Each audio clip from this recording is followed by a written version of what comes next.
People who get locked into a vision. All right, that's it, man. That's their drive. That's their passion. Critics don't matter. This don't matter. They're going to do whatever it fucking takes to be the best at what they do. This is Dave Tate back again with another edition of Table Talk. Today I have JM Blakley back again. He was on Table Talk number 13, and since then has been the most requested guest for us to have back. So we threw out a bunch of posts asking for your questions yesterday. I think Josh did on the YouTube community earlier, and then any live questions that come in, we'll address those as well. But from a jumping off pad, the one question that I just looking through the questions, and they're being reviewed by Janice right now, the one question I saw a lot of was the training, for you to talk more about your training. And 6 sets of sits, they were asking about that, but I think you periodized it a little bit more than that. So let's talk about that aspect of how you trained for I assume they're talking about your meets, the bench press, and then we can kind of go down different paths if it's Gen Pop clients, athletes, and stuff like that. But specifically how you train for the bench press using, it's like a 5x5 method going all the way back, even before Bill Starr. It's the oldest known training method that I know of. The Lorm method. That's what it's called. I was trying to, yes, the 3 sets of 10s where it started. Yeah, probably the oldest one I've heard of. I'm a big believer in the law of sports specificity. So if you want to get good at shooting free throws, you might say to yourself, well, that requires some hand-eye coordination and some other things. So what I'm going to do is I'm going to shoot at the top of the key, because that's harder than a free throw. It's further. So you'll get better at what you practice. And that's the law of sports specificity. You get better at what you do all the time. And so it doesn't make sense to move to the top of the key, even though it's further and it will require more effort maybe and a better eye. But you'll get better at that. And then when you go to the game, you're thinking, well, this is going to be so easy because I'm closer. And you haven't practiced that. So if I could have, and I think I mentioned this before here, is I would have done just singles, because that's what you do in competition. But the body can't handle that as training. So you have to, so barring that only because of the inability to recover from just doing all heavy singles. I think it's been tried though, Dave. I think people have advocated that, but I don't think they got very far, and not for very long. So if I could have done that, that's all I would have done, because of the law of sports specificity. I would have done single, and then another single, and another single, and that would be the only thing I would ever do. But because you can't recover from that, you start with you could start with 10s, and then move to 6s, and then I moved to 3s. You could make those doubles. In fact, I have some people doing doubles now. That suits them more. They can handle a little bit heavier load. They're younger, and they can recover from it. So I would have loved to just done singles. And I did very, very well doing a lot of triples close to the meet. And I ended up on 6s because of recovery. So you can't recover from singles at all, and you can recover from triples for a while. And so, I moved it the farthest that I wanted to go was 6s. And so I did, my rule of thumb was 4 to 6 sets of 4 to 6 reps. And then I settled on, 36 being 6 sets of all 6. Being a perfect workout, and then it's time to move up. And that was where I spent a lot of time, the majority of my time, in that 6 rep range. But the whole time, I was always practicing the 1 rep max. And by doing I called them near max lifts. Every workout, as part of the warm-up, I took 3, just like a meet, near max lifts. And then would do my 6 sets of 6 or 6 sets of 3, depending on how far from the meet I was. Those 6 sets of 6 with the weight I assume was under what you did for the 3 singles. Is that correct? Correct. It was a 6 rep max. Okay. Now, so a 6 RM. Okay. Did you base that upon how those singles felt? So that 6 RM No. was based on that day, or still the last meet result? It was based on how many I could get for 6. So wherever, Okay. that's easily testable. Yeah. You get a 6 rep maximum. It's the maximum weight you can lift for 6. Yeah. You can't get 7. Mm-hmm. You don't stop at 5. You can get 6. So you stayed with that weight until you could get 36 total reps. Correct. And you can do 6 sets of your 6 rep max. It's no longer your 6 rep max. Exactly. Your 6 rep max is going to be increased by that point in time. So I didn't have to worry about percentages. I tested. I didn't have to figure out what percent of my, and I found that didn't fit. I had all the charts that I had come upon, you do 10 reps with 80%. If we get good at doing singles, those charts don't work. Oh. Because your 1 rep max should be way above those kinds of, those charts that are made for athletes that are in high school, college. And so we practice the 1 rep max. We're the best at it as powerlifters in the powerlifting lifts. So I was able to test that and get myself started. So I started, and I would get on the first workout, I would get the first set of 6, but maybe not the second. I might only get 5. And then certainly not the last set. So there would be a normal fatigue pattern where it starts high at 6, because you're using your 6 rep max. And then you would count reps. So 27 reps would be pretty good total for the workout. So next workout, you're shooting for 28. You're never going above 6. So if the first week you had gotten 6 on the first, 6 on the second, 5 on the third, 5 on the fourth, 4 on the fifth, and 3 on the last. Each one of those now pre-programs your next workout. The goals are already set by your performance. And I don't know what the total of the numbers that I said was, but it has a total. Let's say it was 27 if it added up to that. I could improve and show progress, not on the first set because I got all 6 of that, so there's no opportunity for progress there. Not on the second set because I got 6 there. But on the third and fourth set, my goals are obviously what? 1 more. So I got 5 on each of those. So if I got 6 on either of those, that's progress. And then the last 2 sets where I think I said 4 and 3, so the goals would be 5 and 4 or better. Sometimes you go up more than 1 rep per set. Sometimes you only get 1 rep and go from 27 to 28. So maybe you go 6, 6, 6, 5, and then repeat 4 and 3. So only 1 of the sets improved, but it did improve. And when you can get all of the 36 reps, then you add 5 pounds or less. I was able to add less. I made small jumps. But consistent, and but say 5 pounds is a safe way to do it. So you know what your goals are based on this week's performance.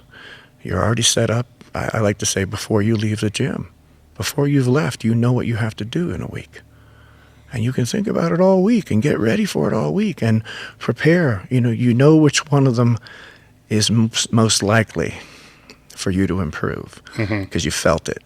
And so you think about that all week long and you prepare for that. And you know exactly how much to move up and when to move up. It's pretty foolproof. Any fool can do it. It's foolproof. Yeah. How far out would you go to the triples? And when you went to the triples, is that when the sets dropped to 4? This is be difficult for me to answer because I don't have my chart, my records with me. Yeah. Well, there was something that told you it's time to move it to the threes. Well, I wanted to get there as soon as I could. Okay. But how long can you stay there before your meet? So you count backwards. So if I can tolerate 4 weeks of that, then that's 4 weeks from the meet. I start my triples. If I can recover, by looking at your record keeping, and maybe I can tolerate 5 weeks. Maybe you can tolerate 6 weeks of triples. That's hard to believe, but maybe you can. If your loads are light enough, you can. So I also say you can train anything you can recover from. So if you can do 10 weeks of triples and you can recover, I'm not going to argue with you, because you're showing me that you're recovering and you're showing the progress. I couldn't do that. It was about 3 or 4 weeks of triples. Were there any weeks of singles leading into it? No, but there was singles near max every single workout. Oh, that's right. So before I get to the training group, I do my patterned warm-up of the same thing I'm going to do at the meet. And then I take 3 near max singles, which is basically doing a meet. Mm-hmm. So that's what I'm going to do at the meet. I'm going to do my warm-up and then 3 maximum singles, and then I'm done. I'm going home. Mm-hmm. But at the gym, I do the 6 sets of 6 or 6 sets of 3. Okay? So I practice the meet every single week. I mean, I probably have more competitive experience than anyone on the planet because I did it every week. I did a meet every week. Mentally, emotionally, I practiced the same warm-up, the same food. I tried to ritualize the meet experience and do it many, many, many times. So, I mean, I competed for 10 years, so I have, if I didn't click onto this right away, but that's a lot of meets I've done, experience-wise. And they weren't maximum singles, they were near maxes. So you feel that and you prepare mentally for what a maximal single would be, but you know you're going to get it. You do not want to fail in the gym. Yeah, you don't want to fail ever, but you certainly don't want to set yourself up for a miss in the gym. That's torture for you mentally then. So they were heavy enough that they were singles, but they were light enough that they were assured victories. Did this change if the meet you were competing in was going to be raw versus geared? Well, I only did a couple raw meets because it wasn't a thing. Yeah. Ernie France started with the shirtless meets, and I did the first one he had, and so those were the first person to lift in those gets the world record. Mm-hmm. So those were nice. I had the first raw bench press of the modern era world records for a moment, but I only did a couple. So I'm gonna answer that as if. All right. Well, I guess the question: would I change it if I were competing in a raw or a geared were those singles and the reps that you were doing done with your shirt? Good question. I see what you're asking now. Yeah, I got you. So what I learned is, no, they were done without the shirt. But what I learned was I had to fit my shirt for the meet because I changed weight so often. I couldn't just have a shirt and show up at the meet and put it on and know how it's going to function. So I would do the warm-up, the 3 near max singles without the shirt, and then I would always have to take some heavier lifts with the shirt on just to see how the shirt was going to perform. And sometimes, Dave, those were horribly long sessions. They were 6 different shirts. There was 9 lifts with a super maximal load just to see how the shirt was tightening up as I was losing weight or gaining weight. I had to. So that was the most tedious and unsavory part of powerlifting for me, was getting the gear right. I just liked being strong. Yeah, there's a whole skill and technical aspect to the shirt, which is different than raw. Yeah. Totally. Well said, Dave. It is. But you can take raw strength and apply it to anything. Yes. So if you're not a strong person, then you may be very technically good and you can get some good numbers. And I've seen quite a few lifters, and I laud them. They have taken it as a sport. Mm-hmm. So my physical prowess plus my skill at doing this thing, at fitting the shirt, at getting all the leverages with the shirt right. I used to call it finding the bubble on the shirt, where it would, if you went too high, it fell on your face. If you went too low, it fell to your, and there was this pressure that would build right in the right spot. And there was one place in that had the greatest pressure. And that's not the same with every shirt. And it's not the same as your raw lift. Your raw lift it only changes when your body leverage changes. Mm-hmm. So it's pretty consistent. Changes a little bit when you lose 60 or 80 pounds. But the shirt lift that bubble, that best place in the bubble was different. Almost every meet for me. Mm-hmm. It was a constant thorn in my side it was more work I had to do besides just training and getting strong. It was a skill, and as I said, I laud the people that have mastered it. I look up to them. They worked hard and they figured it out, and they spent time doing it, so they get that. But a lot of them aren't very strong. No, but I'm in the same boat with you, where it was unbelievable to me, because I know what my carryover was, and it wasn't what it should be, anywhere near what it should be. And I kind of ignored it for probably too long, where I was getting 60-pound carryover, which at one time that was really good. Yeah, it was really good. Yeah. And that's, shortly after I got to Westside, so maybe early 90s. That was really good. It's like somebody said they got 60 pounds. You're like, dude, what are you doing? Right. That was good. Then all of a sudden it was, some people are getting 200, over 200. Not all of a sudden. Not all of a sudden. It took time. That took a long time. I remember when that happened, though. I couldn't believe it. I used to say, I can remember many times, and I wrote articles that said, I think we can do better than 80. I think we can get 100. Yeah. I think it's possible. I was looking up at that as something, and I never really achieved it. I never really got 100. I was with you. I was about 80. 80 was great. Yeah, and I felt great about that. And for me, it wasn't because of lack of not trying. You can't. That's where it gets hard, is because you have to be close to 90% of your max strength, and very, very close to what you're going to weigh on meet day, and have the same body comp.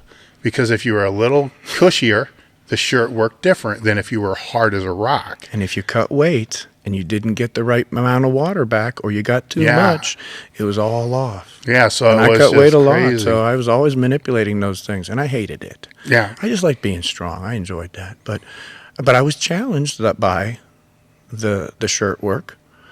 I'm challenged by anything that requires thought and practice. Yeah, and it's just so hard to figure out when to put it in because of how strong you had to be.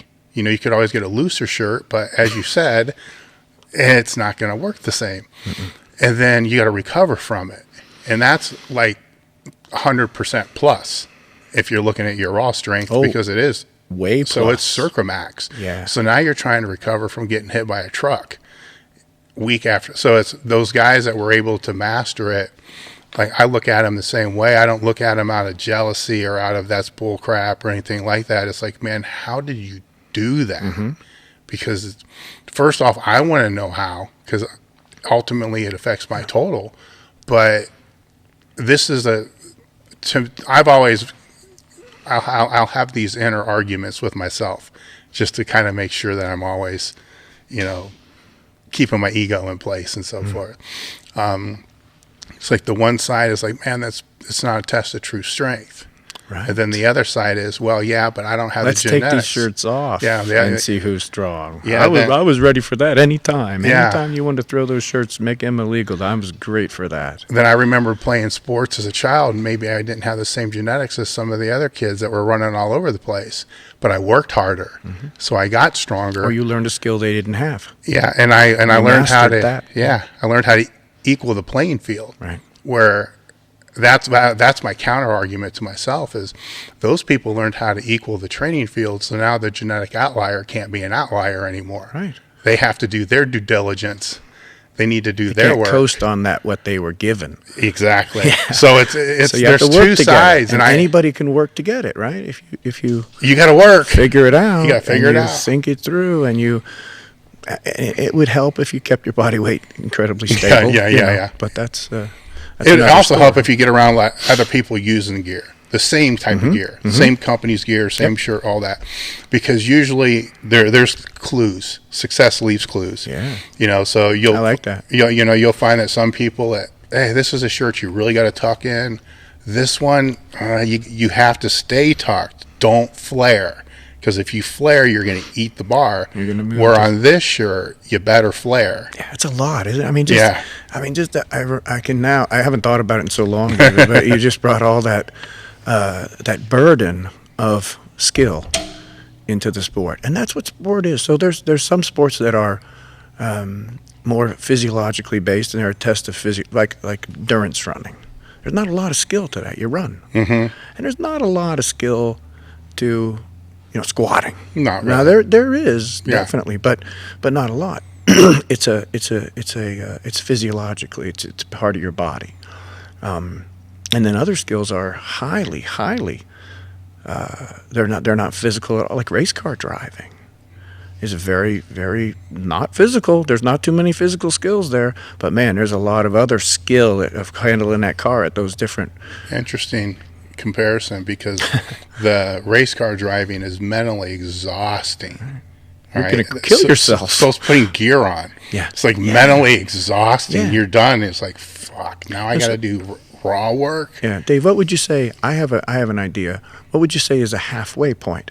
What is a sport that you can think of that's half skill and half physiological prowess? So half skill in prowess and half physiological. What would you throw out there as a?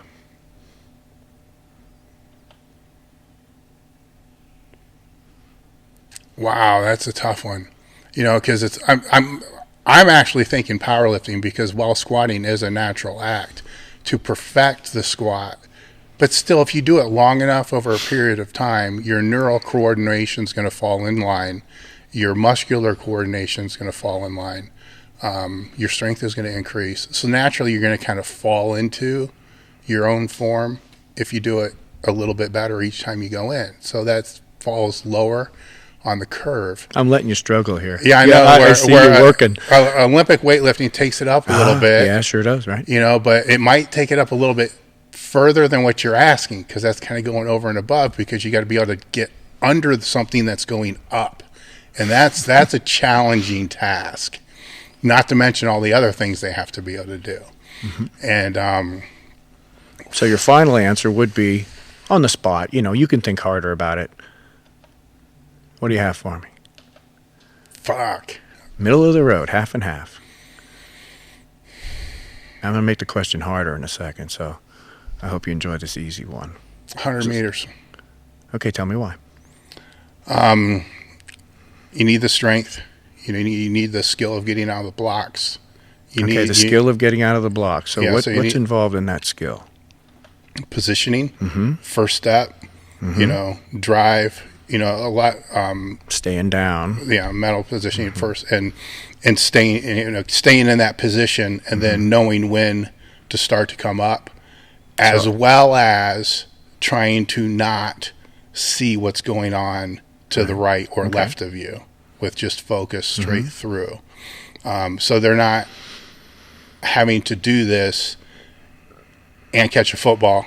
They're not having to do this. So why'd you settle on the 100 instead of the 200 or 400? Because they all come out of the block. Starting, but the blocks matter a lot. Why didn't you say the 40? It matters even I more. could have said the 40, but it's not a sport. Okay, all right. All right, where 100 meters is a sport. Okay. Okay, where I could argue the 40. I could say the 40. Right. Because I was that's following your direction. Yeah, I could actually go down to the 10. Yeah. Okay, so then the first 10 meters of the 100 meters is a skill. And then what happens for 90% of the race? Repetition. Yeah. So you have to repeat your form, but there's not a lot of varied skills. Maybe I should rephrase the question. Because what I was thinking, my line of thinking was, where does someone have to master a bunch of different varied skills to put into their sport, along with the physiological components of speed, power, strength, endurance? And I settled on, for my own idea, wrestling. Like wrestling is about, for me, there's a lot of skills in that. There's a lot of body leverages. There's a lot of different moves. But then there's also conditioning. Yes. And there's also strength. And there's also flexibility. And then this is where I'll make the question harder. Now, what about tactics? That's what I was going to say. There's also tactical. Good, yeah, tactics and strategy. Yes. So there's not a lot of strategy to the 100 meters, right? No. There's one strategy. There's one tactic. Run as fast as you fucking can, right? Excuse me. That's the only strategy, right? And powerlifting, there's only one strategy, man. Just that's it. That's all there is. There's only one tactic. And so, football, right, has a lot of those things, but not quite as much conditioning, I don't think, as wrestling. And it doesn't rely on a blending of the two as much as wrestling. Well, it's individual as well. But then throw in another factor of these tactics, and what do you come up with? I'll tell you what I came up with is possibly the combat sports, where wrestling is one of them, but the mixed martial arts and the pounding and hurting people sports, like boxing but boxing not so much as wrestling, because there's not as many moves, and wrestling not so much as MMA because there's not as many moves. So MMA is out of hand, because in wrestling, the better the wrestler kind of knows what's coming. They feel it before it hits them. Because there's shifting of weight, there's using the person's weight against you, and because I wrestled for a number of years, so there's that one point which is already past where you think, shit, too late, and then you have to start processing really fast. Some people can recover. It's like, I can't counter from this now. I have to wait for the outcome of this and counter from the outcome. But you kind of know. After I hit my head on the mat, I got to figure out what to do next. But you kind of know as you're moving, what the outcome of that move is going to be. And you feel it. And where MMA, depending upon your opponent and if you fought him before, and even that can change. Right. You can change his strategy. They have so many tools in their toolbox. Right. Where wrestling, you only have so many moves to really go from. Right. Some are illegal. Yes. Some you can't use that you'd like to use. Yes, and boxing as well. There's only so many moves that you have. Now there's unique styles. That's another layer here. Somebody's style. Yeah. You take a Tyson to a Mayweather. Right. A defensive style to a completely offensive style. One of my favorite all-time strategies was the rope-a-dope. You got a man that can kill you with a punch, and you got another guy that's a lot faster and lighter, but he outsmarted him.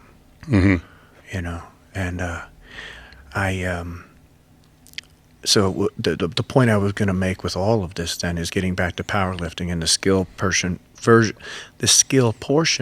versus the physiological prowess portion, is that I'm glad that I'm not in one of those other sports, because it just gets exponentially more difficult to master all of that stuff and put it together.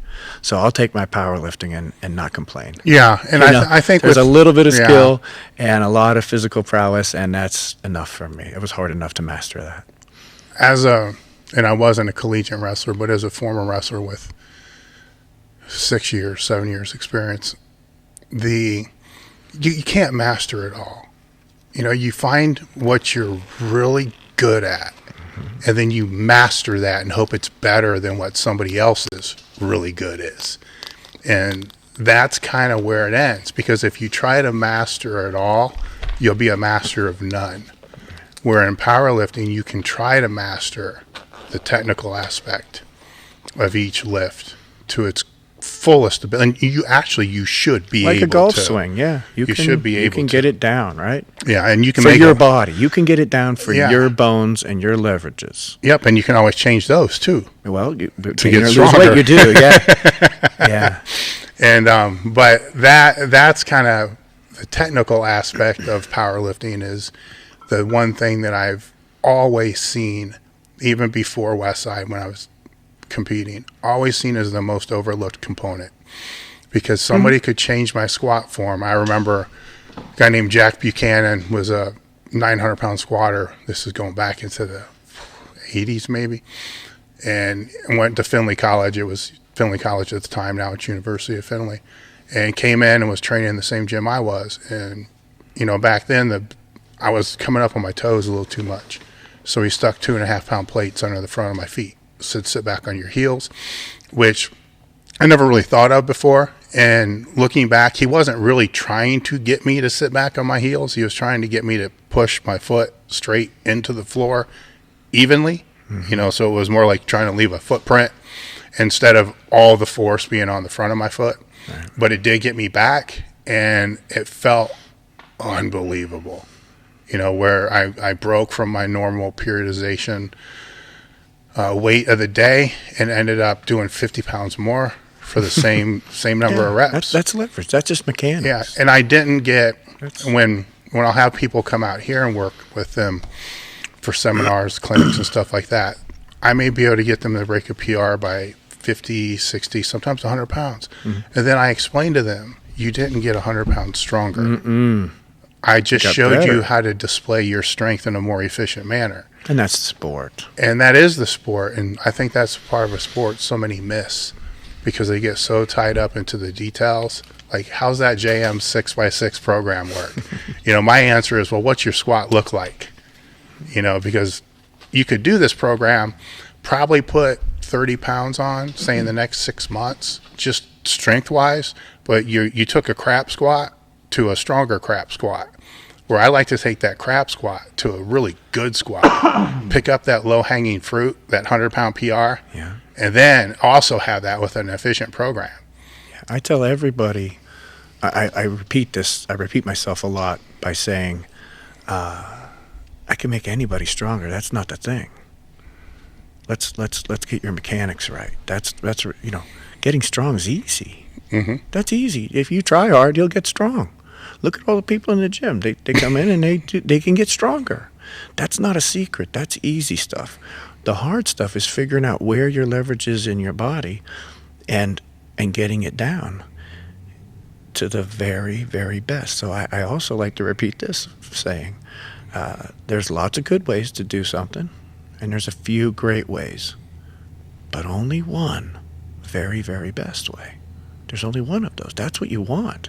You want your technique to be absolutely the best it can be for your leverage and your bones and your strengths and weaknesses in your body. And you keep working until you're satisfied that I can't get any better at lifting this weight, so now I just have to do what everybody else does, get stronger. But that's easy. Getting strong is easy. I'm never worried about that with anybody. I'm worried about the technique and like you said, so that's mechanics. Yeah. That's also pretty well known. Any kinesiologist will tell you what you're doing right or what you're doing wrong just by showing up and looking at the joints. So it's not rocket science. It's science, but it's well known, it's well documented, and it's just not that hard.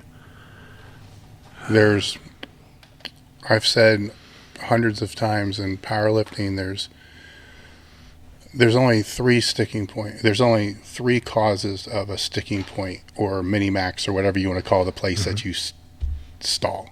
And that's either mental, physical, or technical. It's or a combination of the three. So it's sometimes with the bench press, I'll ask people, where do you miss? Man, I always miss about 4 inches off my chest. So I reply, always? I'm like, yeah, always. About 4 inches on my chest. Always. Every single time. You ever think that maybe you want to start programming that a little bit different? Because I can see you bringing that heavy weight down. You touch your chest, and it starts moving, and you start thinking, 4 inches. You know, because imagine a lot of times, and you've trained enough people to know this, that you can take that person at that 4-inch point, just tap, tap, and then they lock it right out. Right. I'm like, ooh, now wait a minute. This isn't, it might be technical. It might be. You know, but there's a mental thing here that has to be addressed before all else. And that's that always stuff's got to go. Yeah, that's an expectation. Yeah, it is. It is. We create our expectations based on what? Based on either someone told us that or past performance.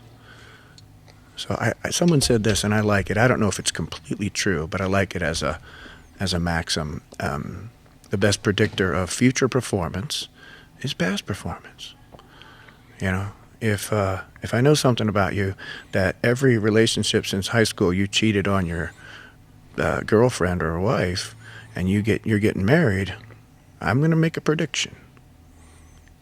You're gonna do it again. You know. Now people change, and that's great, and I love change, but as a maxim, not as a absolute truth. We set our expectations based on what we know about ourselves, not based on. I think there might be another way to set expectations, based on what we want to be. We set those expectations and limits, right? You're talking about this guy coming up to this 4-inch limit, not based on what he wants, but based on what he has done. And if you want to do the same thing over and over and over, then that works. That expectation will be correct. But if you want to do something more, where does your expectation have to go? Of necessity. So you have to create that expectation, that new expectation of yourself. And that just takes practice, you know. And then if you practice the new, that becomes your history. And then you can base that, what I have done in the past, what will I do in the future? And that expectation becomes to break through the expectation, not to maintain it. So that guy you're talking about is maintaining the same expectation. He's not set a new one. If he were to set a new one and break through, that would become his history. And he would base the next expectation on his history. Right? His history is I always stop. And he hasn't set the new expectation. We can have an expectation of ourselves that I don't have a limit, because I've learned that about myself. I've learned to set higher expectations for myself and come through for myself. So now that's what I expect from myself. I expect me to break my old expectations and to travel into some new ones. And so I think that getting people to look forward instead of backwards is a good idea of how to help. And setting expectations is really important. If you set them too high, you're bound for frustration, and then you have all these failure experiences which teach you to fail. You get really good at failing. And if you set them too low, they're not rewarding, and so you don't really care about it anymore. You do something else. So they have to be exciting enough they have to be high enough to get excited about doing. Yeah, I want to do that because it'll matter when I do. If they're too low, it doesn't matter. You can't get excited about that. You can't do your best. And if they're too high, they'll crush you. So there's a cleverness to, and not a science at all. There's a skill, I think, and I don't want to say an art, but that seems I would to say that. That seems to, you're being artistic with your setting of expectations for yourself and then for your athletes. If you set the right expectations and you've done this for them before, they trust you to set the right expectation next. Even if it sounds too big, they say, okay, you've been right before and you've showed me that I can break through things, and we've broken through.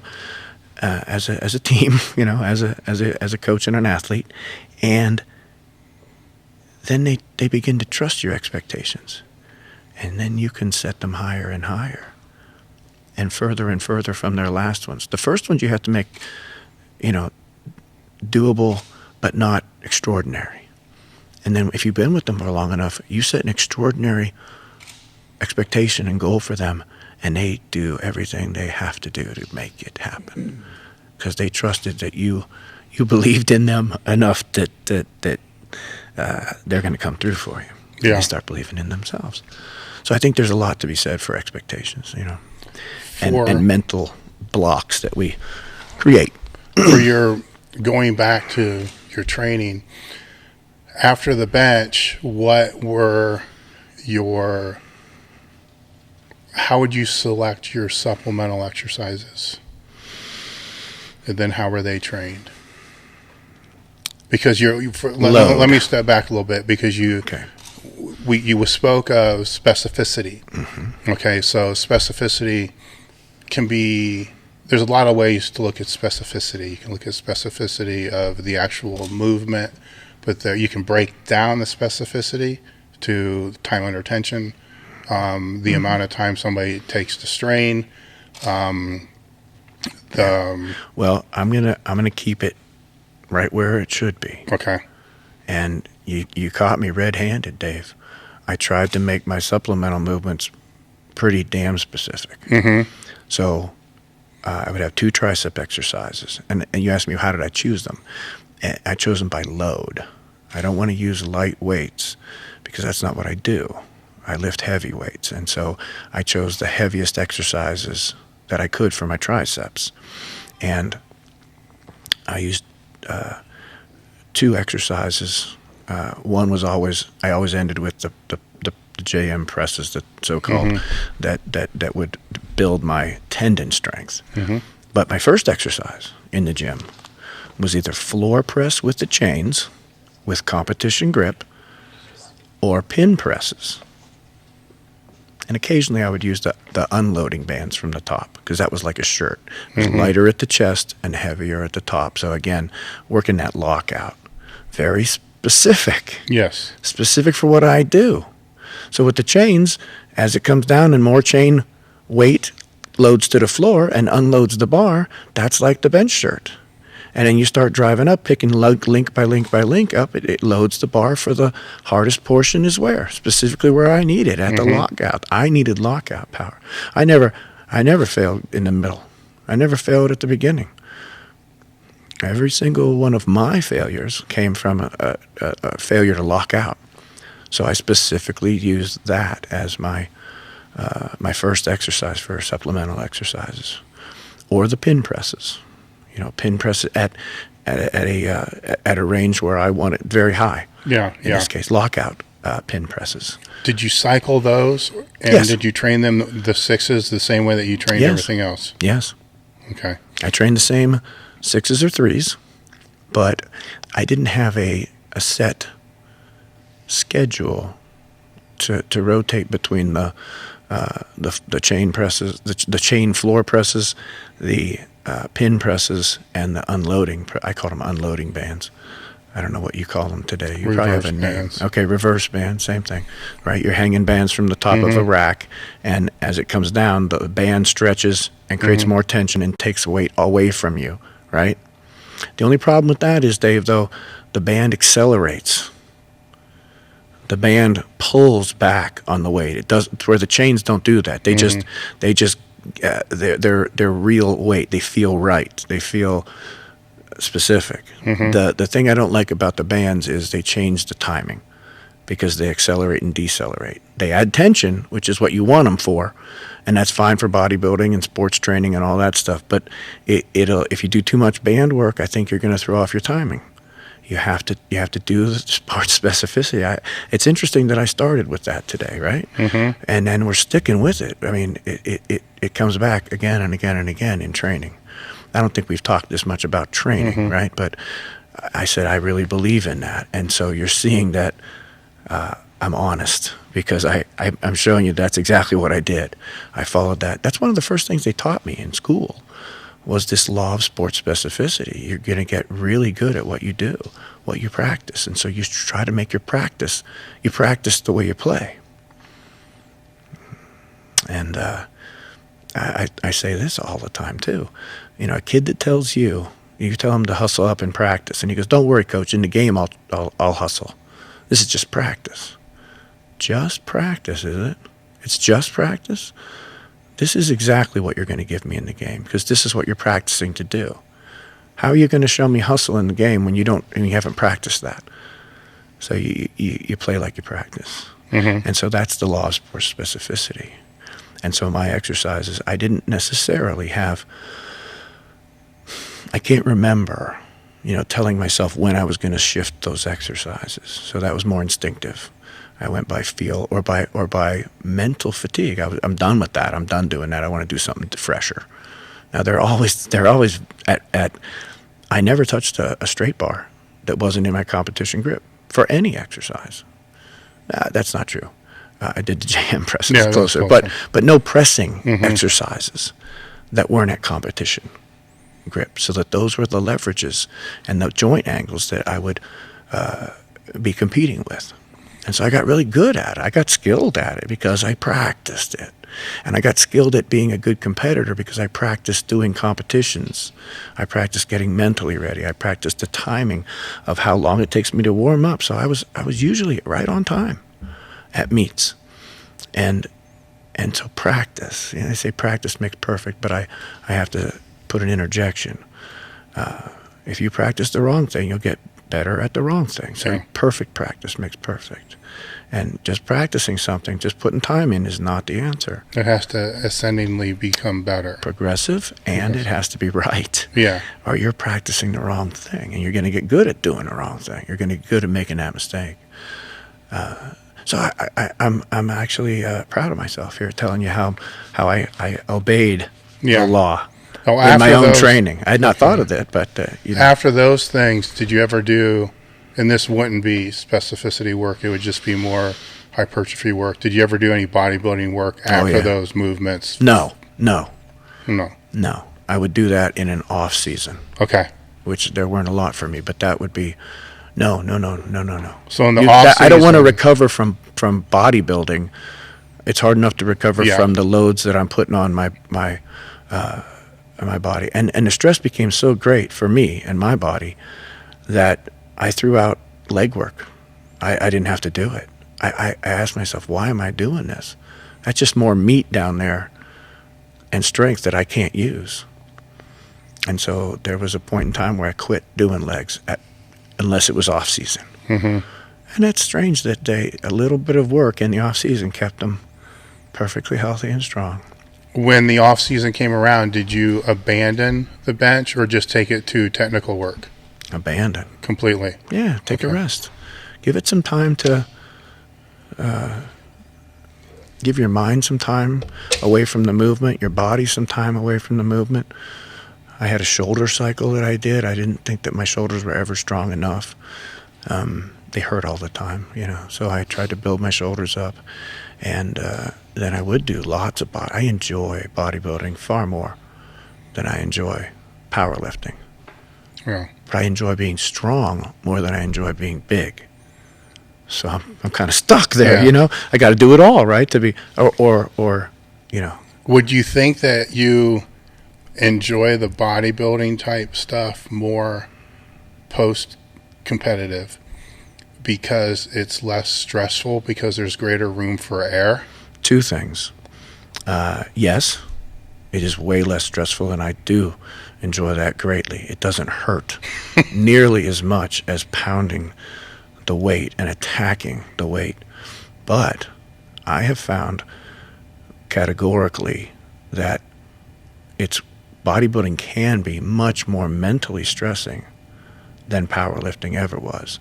There's many more details to flexing a muscle throughout the entire range of motion than there is to sending one giant neurological signal to the muscle to just fire. And so I've enjoyed rediscovering the contraction. the contraction of a muscle, the way it feels, paying more attention to. When you're powerlifting, you don't pay attention to your body. You ignore it. It's too painful. I don't want to, if I'm in pain, I would rather be asleep, right? I don't want to pay any attention to the pain. So there's so much pressure and so much pain in powerlifting that you learn to tolerate pain by ignoring it, by ignoring your body. And that's how people get hurt, right? They've learned that skill mentally, and they push and they break something. And in bodybuilding, you do the reverse. You feel every bit of the contraction, if you're doing it well.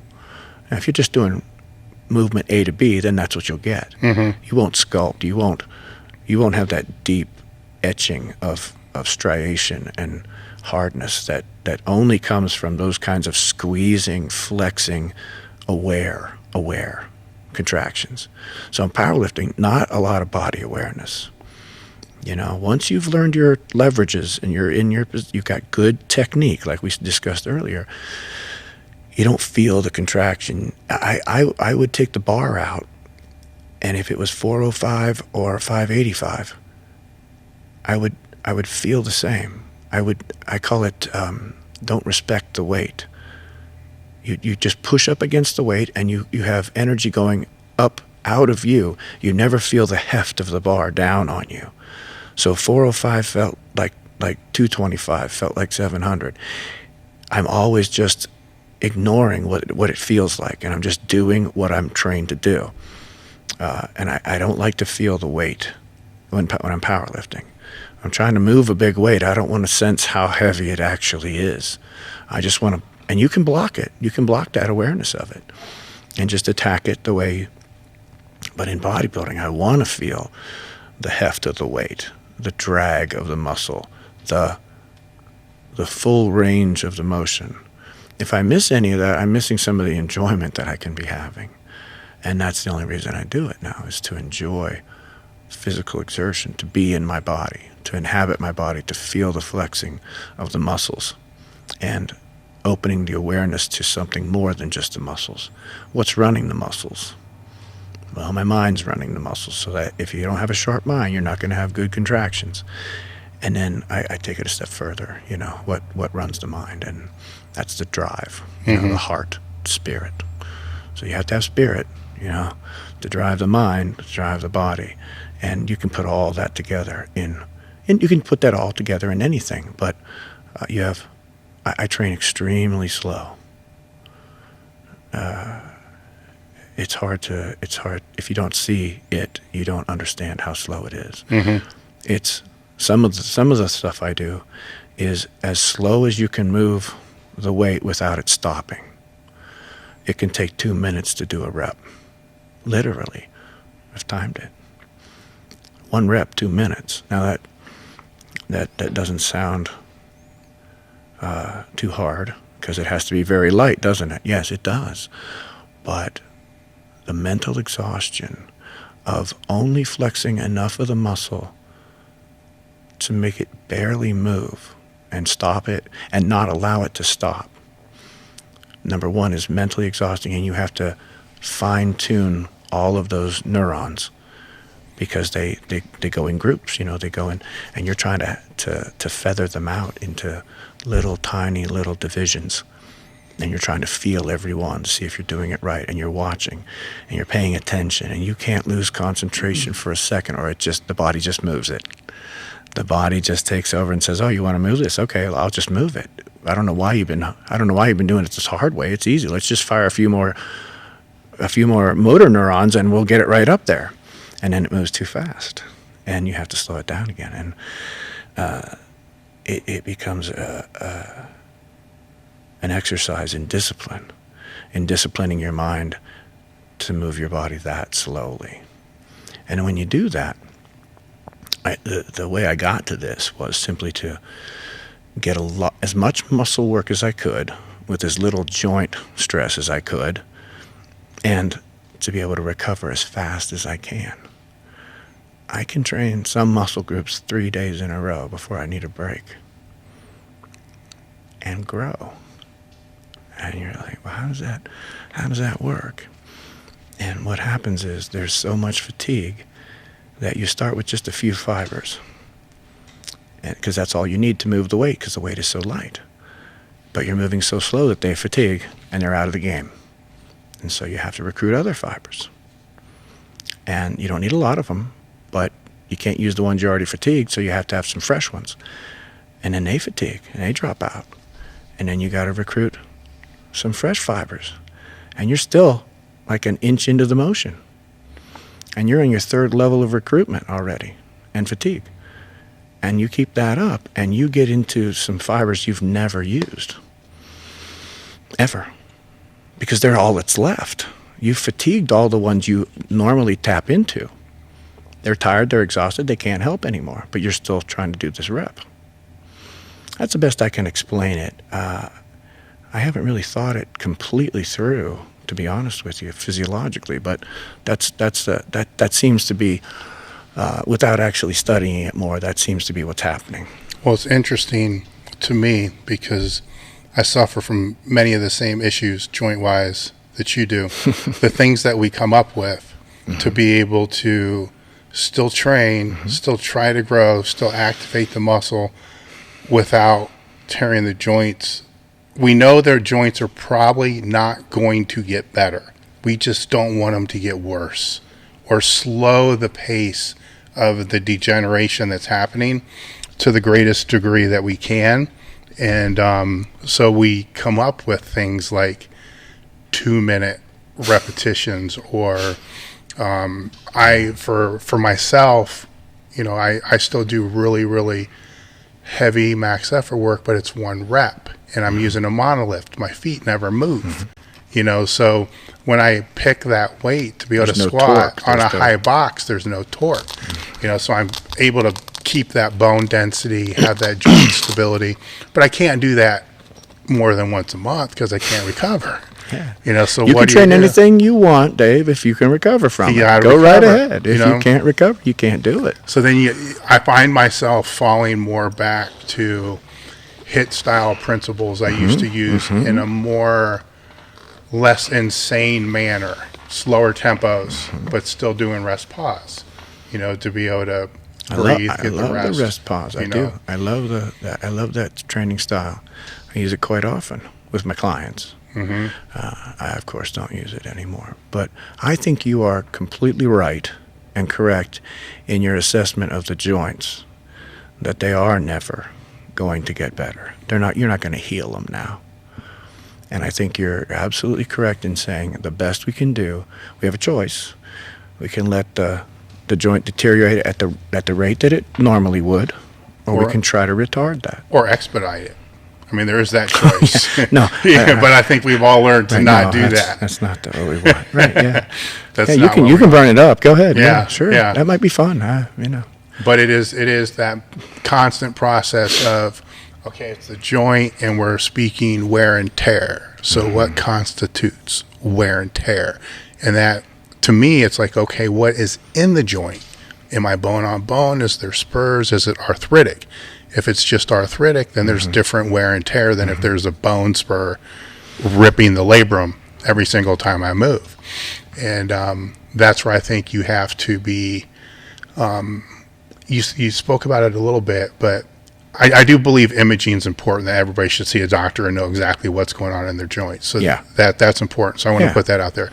But I think that if you can become very mindful of the movement that you're doing, you're going to know where your threshold is and where to stay out of. If you pay attention, like you said, mindful. Yes. And remember what you learned from the last workout or the last set even, and hold on to that. And I lost my train of thought, Dave. I'm sorry. But yeah, you have to remember what you learned, right?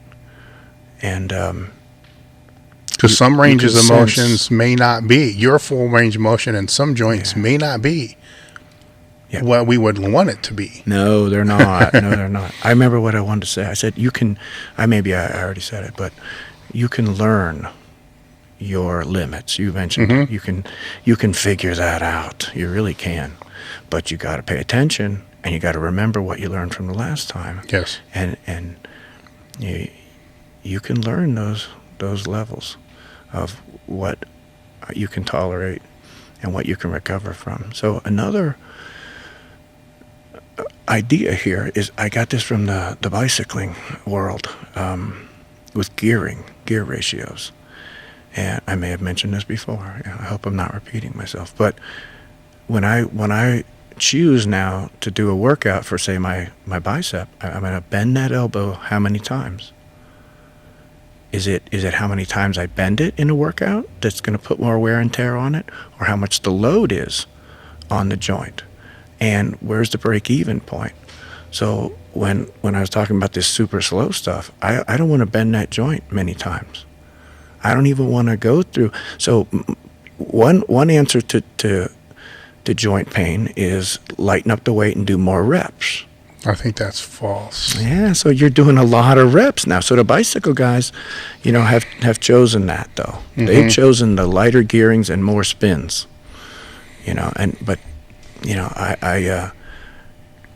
I decided to play with the idea of, if I don't move it so many times, it's not going to get as irritated, inflamed, because every time. So I have some bone on bone stuff. So, like you said, it may be different depending on the damage, but if you keep this up, everybody will get to the bone on bone, because you wear it all out. So how many times am I going to scrape those together to get my muscle work? So my program was is 3 reps really, really slow, then rest, then 2 reps really, really slow, then 1 rep really, really slow. Done. 6 reps. 6 reps. That's it. That's all I'm doing. I'm only moving my joint 6 times. And I was able to grow from this quite readily this summer. It was shocking to me. I was just trying to do something to be able to work out, like you said, the things we do to figure out how to cope and still get our fix. And I wasn't expecting to grow at all. I wasn't expecting this to cause growth, but it sure did. And I don't know that I can explain it yet. Like I said, I haven't thought out the physiology. There's a lot of factors, though, too, because how long were you not training beforehand? It's a new stimulus. Definitely a new stimulus. There's a lot of factors that the true test is it repeatable for you? So when you go back to do it again, will there be the same level of growth? Probably not, but is there still going to be growth? I don't know. That's the question. I wasn't doing it for growth. Yeah. So that wasn't my... That's crazy, though, too, because the intent wasn't there. My intent was to feed the muscles and, like you said, keep them the same. Don't lose anymore. But what if that becomes part of the intent? Then all of a sudden, maybe things can change it, but will it change the joint factor? Because you're changing the intent. Probably. Right? Yeah. Probably. It gets a little funky when you start talking about. I enjoy this kind of challenge. Sometimes when I hurt, I challenge myself and say, well, let's see how good a trainer I am. Let's see if I can bring myself back. Solving other people's problems, easy. Like, if somebody's got marital problems, I can solve that. I can figure it right out. Tell me what the situation is. I'll figure it right out. But my own relationship's a little tougher, right? So I put it back on myself in that manner to say, well, if I'm really a good trainer, I can figure this out. And so I'm in the process of figuring that out. But this summer it was remarkable, the response I got from my body, and I'll have to repeat it and pay attention and be aware, and then repeat it and pay attention and learn, and I'll have something here in a little while, I'm sure. But I know I can recover from it. I can do it 3 days in a row, and each day there's more and more residual fluid that stays in the muscle, and then I have to recover because it begins to hurt again, even just with the 1 slow rep with the same weight. And then about 2 days or 3 days off, and I can do it again for 3 days. Now, when you say it begins to hurt again, are you saying that the joint doesn't hurt when you're training it this way? Not as much, no. Not nearly as much. Any loads for me now, Dave, that are just something you would consider heavy. Yeah.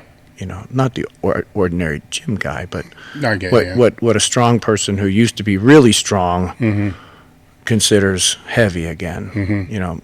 and man,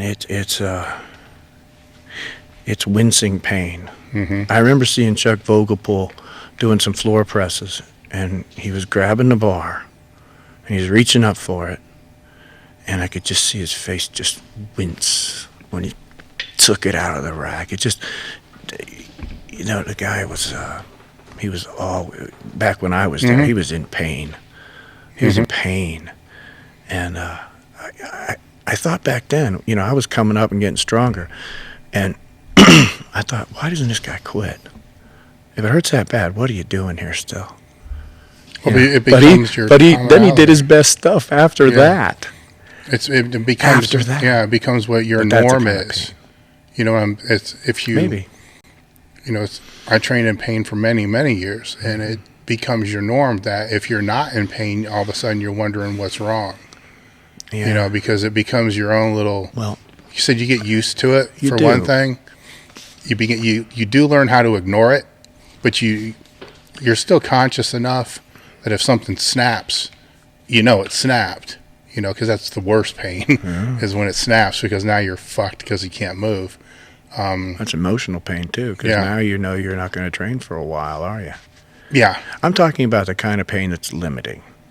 That wincing pain where you're not going to get a good rep in, even because it's so painful that I call it wincing pain. That's just my term for it, because I think I got it from him, just watching him, just his face just just pucker up and he did them. He kept doing them. But I remember thinking to myself, why is he still doing that? And it certainly couldn't have been normal for him yet, because he was definitely completely aware of it. And when the pain, for me at least, I know that when there's that much pain, I no longer focus on the lift. I focus on surviving the pain. And that's how it is for modest weights with me now. So I have to stay below modest weights. And I don't seek any more strength at all, nor any more size. I want the muscle to develop I want to feel the muscle in ways I've not felt it before, deeper, different parts of the muscle. I always train my back for width, and now I'm training it in the middle, back by the spinal muscles. So when I do a row, now I take it so far in that I never used to, because I was worried about the width of for bodybuilding and all that, and for bench press too. You want the width, but you could use some thickness too, because that's going to lift you higher. I think that if I could do one thing for my body that I know now that I should have done back then, it's thicken my back up depth-wise. I didn't do any of that, and that could have improved. I could have put on 2 inches on my back and gotten my chest higher off the bench, which means I could have cut down the distance to my lockout, and pulled my shoulders back onto the bench more. And I certainly did not have. And as I'm telling you this now, I knew that I was not a barrel-chested bencher. George and Kenny, the guys that I was around, and all the littler guys had much thicker chests than me. So I'm surprised it didn't occur to me. Yeah. And it's occurring to me now, and it's just about 20 years too late. But but I would do that now. And so now I'm exploring quality. I don't need size. I don't need strength. I've had those, and that was wonderful. So now I want a relationship that is extremely close with my body, like a dancer or a gymnast or a diver. That kind of spatial, physical awareness of everything and anything at one time. So if a dancer's moving one leg, they're aware of the rest of their body, but their focus is, they're showing you something with that leg, so their focus is there. And so that's what I'm seeking now in my training. So I don't have those kinds of problems as much as I used to, but I have so much damage and wear and tear that I am seeking less and less and less of that pain. And It's interesting because what you're speaking about is I don't hear a lot of former powerlifters speak about trying to embrace bodybuilding at its depth that what you're speaking about. I do see a lot of former powerlifters that will do a bodybuilding show, and it's just kind of their way. The mass, right? Yeah, it's just kind of their way to move from one obsession to another instead of accepting the reality and that stay in the gym, stay at home. Yeah. At home in the gym. But I do and have seen a lot of high level bodybuilders want to move into powerlifting as powerlifting's got more popular. And the one thing that I've always advised them to do was to use a transitional period to be able to teach their body to work as a unit instead of independent parts. From powerlifting? From bodybuilding to powerlifting, because the top bodybuilders, national level, are very good at isolating body parts.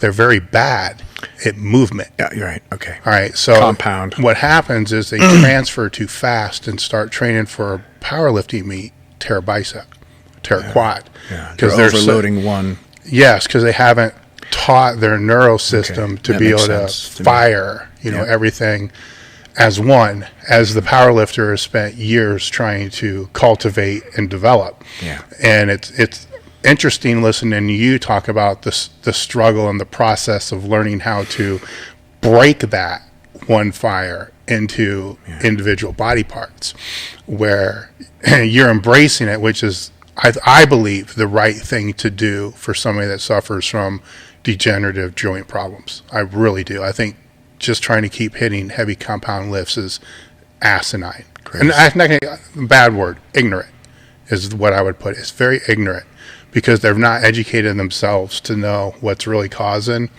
the wear and tear from a training perspective. Genetics aside, body weight aside, all the others, all the other shit aside. But the bodybuilders are a tough crowd because they want to jump right in. And it's like, man, no, listen, you have to learn that when you squat, you got to wedge under the bar, or you bench, you got to wedge under you need to become one with that bench, and your feet are grounded and your shoulder blades are grounded and you are the bar, and it all has to fire like George was phenomenal. I mean, to watch him. Synergism, everything adds up to more than it should. Yeah, he was probably the most impressive I've ever seen with that first snap right out of the press command. It's like, holy shit. His toes even worked. It's like everything all at the same time, just. And where bodybuilders used to just, flexing the pecs, squeezing the triceps, flexing the pecs. And so do you think it's harder to go which way? What would you say? From bodybuilding to powerlifting, or powerlifting to bodybuilding? I think it depends upon, I'm going to throw a caveat in there. I think it depends upon your early experience training weights. Okay. Like if your early experience training weights, it probably was usually bodybuilding. So what a pump feels like a bicep pump. All right. If they know what a pump feels like, or they have the ability to flex their pecs, like when they were in high school, I think it's easier for the powerlifter to go to the isolation bodybuilding, learning how to isolate the movement. It's going to be frustrating, but it's easier because they already have a little bit of that connection.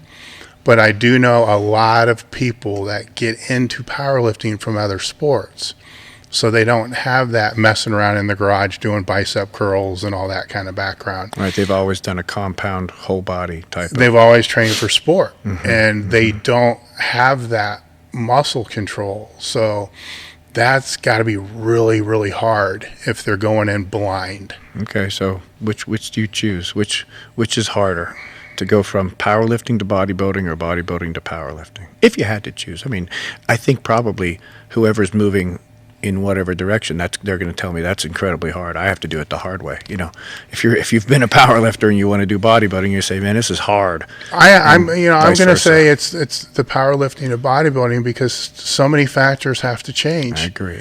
Your nutritional factors have to change because You can. Well, I'm just talking about in the gym. You know. Well, it's even that though. That all has to change. You have to have, you need to have better control over tempo. Not everything is compensatory acceleration. You have to have that. You have to have that mind-muscle connection. You have to pick up the tempo. Your pace used to be really slow, even say you did West Side dynamic work. That's still 90 seconds, 60 seconds. That's a normal tempo for a bodybuilder that's typically training in the gym. Going through, you gotta triple the number of exercises you're doing. So your boredom, you thought you were bored before. Your boredom level is going to go through the roof, and your frequency of going into the gym is going to go from 2, 3, 4 times a week to maybe 6. Maybe even twice a day. Yeah, splitting it up. Yeah, some splits could be 3 on, 1 off, and you've never trained 3 days in a row in your life. Yeah. So there's a lot of change. There's change both ways, but right. It's if they can't.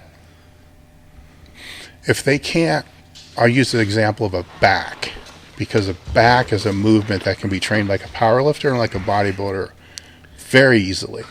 One way you're actually doing a reverse bench press, trying to pull the bar as you would pull down against a shirt. The other way one way you're pulling basically with your hands, the other way you're leading with your elbows. So, and then the contraction and how far you're going to let the elbows go. All changes. Like everything changes like that. Like for a bodybuilder, the bench press, I hate to say it, guys, but it's pretty worthless. There's better things you can do. When you're trying to hit a max bench, you're trying to do the least amount of work you can so you can get the most weight. So you're trying to cheat as much as you can, the shortest range of motion, right? Any leverage advantage you can get. Whereas if you're trying to train the chest muscle, you want a full range of motion. You want to take the dumbbells way past your shoulders and deeper and get a full stretch on that muscle, right? And you don't want to take advantage of your leverages. You want to work the muscle the hard way, bodybuilding. So they're very different that way. One avoids failure, the other embraces failure. Yeah, sure. You train to failure. Yeah. So there's a lot of things. I think another thing to think about then is the natural tendency of the body to synergize.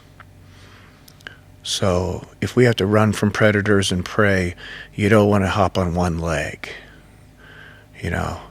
If you have to carry a suitcase, you're not going to carry it at arm's length. You're going to naturally, when one muscle fatigues in your body, the body's going to say, hey, use this other one. Whereas if you're doing bodybuilding, when one muscle fatigues, the body says, hey, use this other one. You're like, we're going to only use this one. And we're going to do it the really long, hard way. And you got to stay in it and not compensate. So I think it might be safe to say that you're correct, that it is harder to go from a high level of powerlifting to bodybuilding than vice versa. But the other factor with that is, I think there's 2 completely different mental personality types, avatars, as you will, one of a powerlifter and one of a bodybuilder.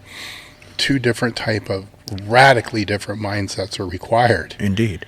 One is almost controlled aggression, to be able to ignore and push through pain. The other one is super, super disciplined because it's 24/7. You wake up in the middle of the night, you're hungry. Yeah. So I want both, Dave. So can I have both? Can I have some? Because I know a lot of athletes that do want strength. Not at the extremes. No, not at the extremes. You can find somewhere in the happy medium. Absolutely agreed, right? But should we compromise then? Do I have to compromise, or can I go back and forth? Can I change my mindset? Can I learn both of those skills at the extreme level? Not at the extreme level, but you don't think so? But at moderately extreme level. Say a scale of 1 to 10. You're never going to be a 10 unless you live the 10. You know what I'm saying? For years. No, For years. Yeah. Because you need to get hurt, come back from being hurt. You know, there's lessons that are taught along the way in bodybuilding and powerlifting that only those that have been to the mountain and started climbing, maybe they didn't get to the top, but they got halfway, 3/4 of the way. There's shit on that mountain that those people are never going to see unless they embrace the climb. You know, so there's only one person that gets the view from the top of the pyramid. That's the last block. Yeah. Right. And so it's really hard to get there. But you can get to the 7. Yeah. You know, on the discipline and so forth. And what happens though is if it's like a bodybuilding diet, usually that's what's going to kill the power lifter. Is the first time they diet down, it's probably going to be their full 7, full 8. It's going to take everything they have. But if they come down again, it's not going to be as hard because they know what to expect. And then again, it's not going to be as hard, you know, and it's still always going to get hard. You know, I use I like to explain it as 5 weeks out, 4 weeks out from anything that's competitive, you enter another world. All right. So I'll be a bodybuilder and train like a bodybuilder training for a show up till 5 weeks out. Lots of guys then I'm gonna do a show. They're gonna do one. Yeah. Until they get to that point, right? Yeah. And that's they're not going to do it anymore. Yes. I was going to do that one. Yeah. So any coach I've ever worked with to help me nutritionally to cut up, diet down, I've always said I will go to that 4-week point and I'm done. Right. I don't want to go there. I got a job. I got other things I have to be able to manage, and I know what that entails. I know what that life is. It's an enormous sacrifice. But anything is, like you said, anything 4 weeks out.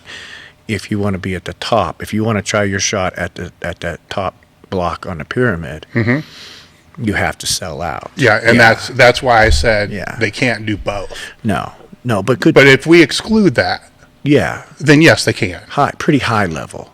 Very high level. You exclude that, then they can. I think and should. I think they can. I don't think we should preclude people who want both. I believe maybe that they will naturally self-select. Yes. They'll be more proficient at one or the other, or they'll enjoy one more than the other. Don't you find it, not heartbreaking, that's the wrong word.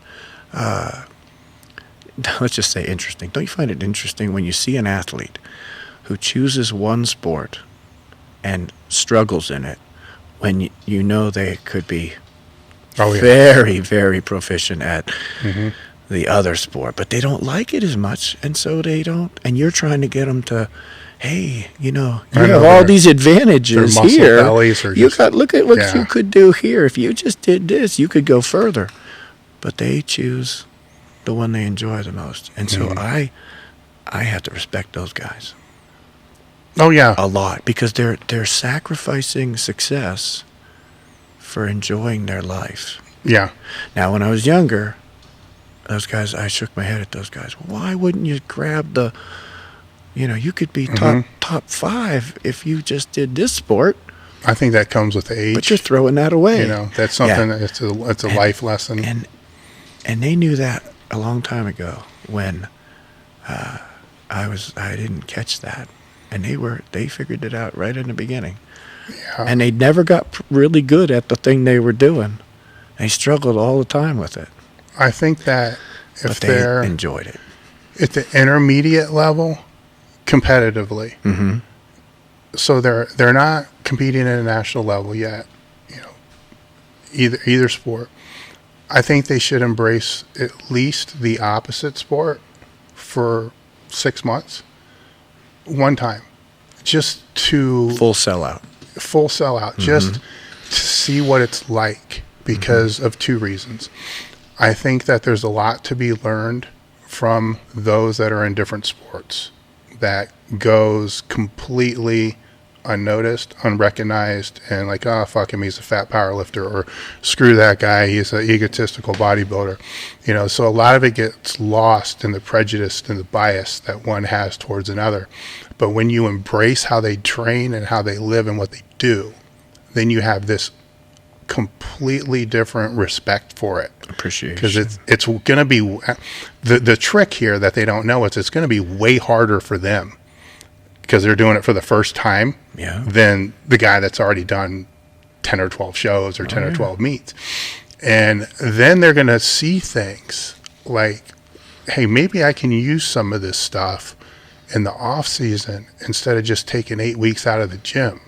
You know, maybe I can do some of these lighter isolation type movements. What can I harvest from this other sport? Yeah, as warm-ups to activate muscles and stuff like that, and vice versa. Now, once you get to the national level, I don't think you want to do that because you have to be all in. You have to commit, and Law it of is sports specificity, Dave. You have to Yes. do that thing. You don't You have do. you don't have the opportunity cost that you'd be if I'm not doing the thing that I have to do, and I'm doing something else. I could have been practicing the thing I was going to do. Yeah, and you're lucky at that level if you can just get if you can get a month off. And I would say if you can get a month off, you know, just to like chill and not do a whole lot of stuff, then you probably aren't pushing hard enough because usually that month off comes in the form of an injury. You know, where, you know, it's, I've always said I've never been a big fan of people taking like 1 or 2 week deloads. It's like they're going to happen anyhow. They're going to happen around the holidays because you're going to have a real hard time fitting your training in. So it's not that hard. You know, skip one session, there's your week off. You're going to get hurt. You're going to pull something. That's going to at least cause you to miss 1 or 2 training sessions or go real light. So that's going to happen. And then you can start adding up, you know, birthdays, holidays, you know, all the other kind of stuff. People take off What are more those, time. Dave? I know. What are those? But for most, I've heard of this Christmas. Yeah, you I know. talk about. I What know. is this Christmas you speak of? It's funny because it's when I say this, there's a group of people that are like, "Dude, you're out of your mind. I train all the time," and I'm not speaking directly to them because that was me. It's like if it was Monday, Wednesday, Friday, Sunday, it didn't matter when Thanksgiving fell, when Christmas, Easter, it didn't matter. We were in the gym. Right. And if I wasn't in the gym, I was going to get ousted or, you know, something was going to happen because I wasn't showing up for the other people Right. that expected me to be there. And I didn't want to not be there. No, that's where you make that's where you're going to train yourself to do your thing. Yeah, I mean, that's part of the... People overlove the gym, I think. Yeah, that's part of the sacrifice. But what I think people fail to understand is when they make that sacrifice, and if they are with a significant other or part of a family, you're not really the one making the sacrifice. Not at all. They are. Well said, yeah. You know, so you got to keep that in mind because that's why a lot of those relationships end. You know, they make all the sacrifices but get none of the accolades or even a thank you. A thank you is in order. But they don't get the personal reward that you get when you compete, win or lose. You went up there and you tested yourself and you had your day and you made of it what you made of it. And the outcomes were what they were. But for them, it's all give. And I think that's a very well-placed statement about who makes the sacrifices. Yeah, you make plenty, but if you have others that are supporting you, you've signed them on too. Yeah, I mean, sometimes it's a matter of just flipping perspective. Yeah. And if you're married, you know, how would you feel if your wife has gone 4 hours, you know, 4 days a week during dinner time all year round? For years. For years. You know, and it becomes more important the higher you climb. Yeah, and yeah, she told you when you got together that that's what you do, or that's what she does, but you didn't expect it to last 15 years. When is this going to be done? When are you going to be done doing this? There is no done. There's only change. You know, there's no done. Yeah. You know, matter changes. That's all it does. There is no... I found that lesson out the hard way. I really did. The same that very thing. When is this going to be done? I was expecting it to be over by now. Haven't you had enough? Yeah. From my doctors, from relationships. You know, when are you going to stop this nonsense, right? And my answer was always, it'll stop on its own. I won't be able to do it one day. Now I'm there, right? It stopped a long time ago for me, and I didn't have to plan it. I knew it would come to an end. And that's how I was. It did. And so I wasn't about to say, okay, next year I'm done. I'm going to quit. I'm going to ride this as far as I can take it, because it's about being my best. So I'm at my best now, but that's just 5 pounds less than what I'm going to do next month or next year. I don't have to cut. I remember when I first learned about progressive overload, I was doing a knee rehab at a very young age, and I rehabbed my quad up, and I said, well, so how long can you keep doing this? And they said, what do you mean? I said, well, so if I come in here, I can just keep getting stronger by, following the program, And they're like, yeah. And I said, well, okay, so I can get as strong as I want? And they're like, yeah. I said, well, when does it end? And they said, I don't know. It doesn't. And that was it. I was hooked. Yeah. I was hooked. I'm like, wow, I can just improve a little at a time, and it never has to stop. And it didn't until it did. Yeah. And it didn't stop because the muscles didn't respond. It was the joints. Mm-hmm. There was a stopping point, Yeah. which was unfortunate, because everybody who stops always says, if I'd only started earlier. See, I did start earlier, and I still got stopped by the Yeah, same reasons.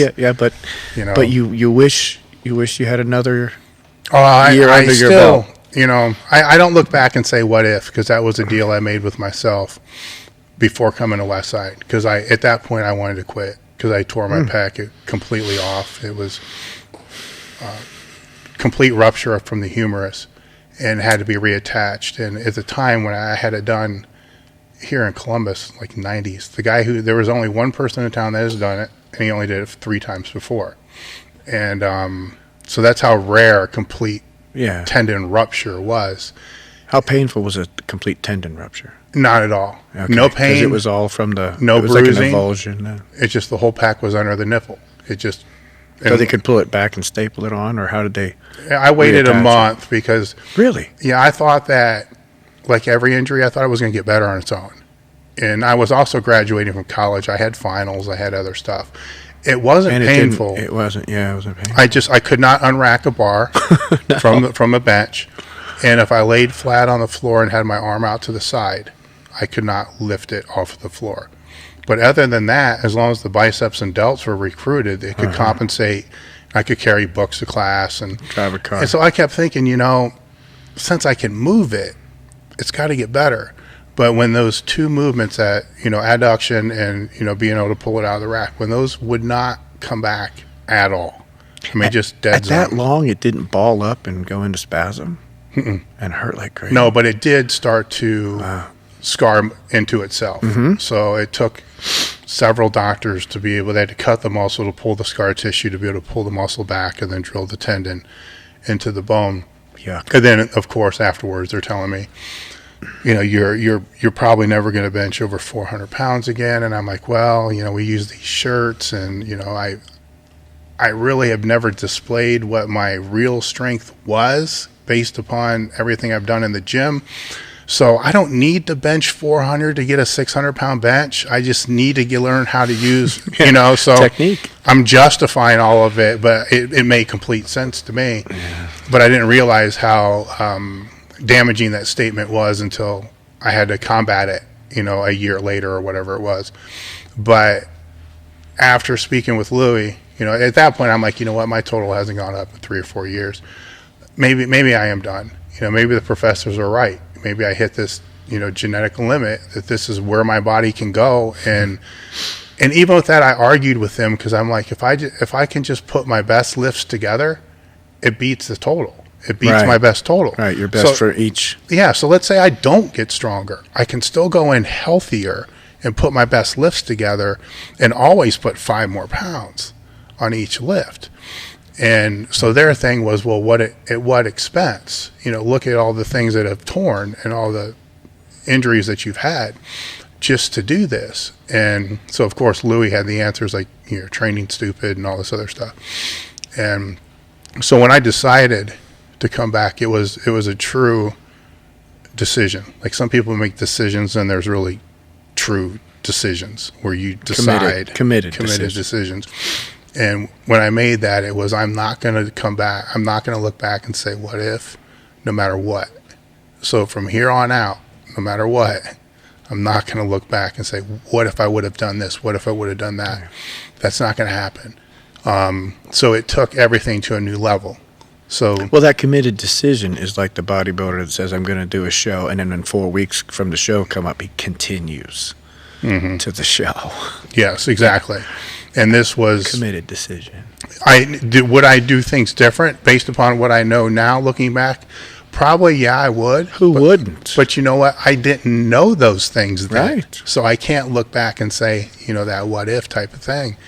And so that decision played a big part of it. And that's also what created the journey that this was going to go until I could no longer do it. When I could no longer grab a bar, it's kind of hard to squat. You can't grab the bar, and the surgery options are not good. So we're out of options now. This is over, but I didn't want it to be over. So that enters that next stage where you're dealing with grief of a sport.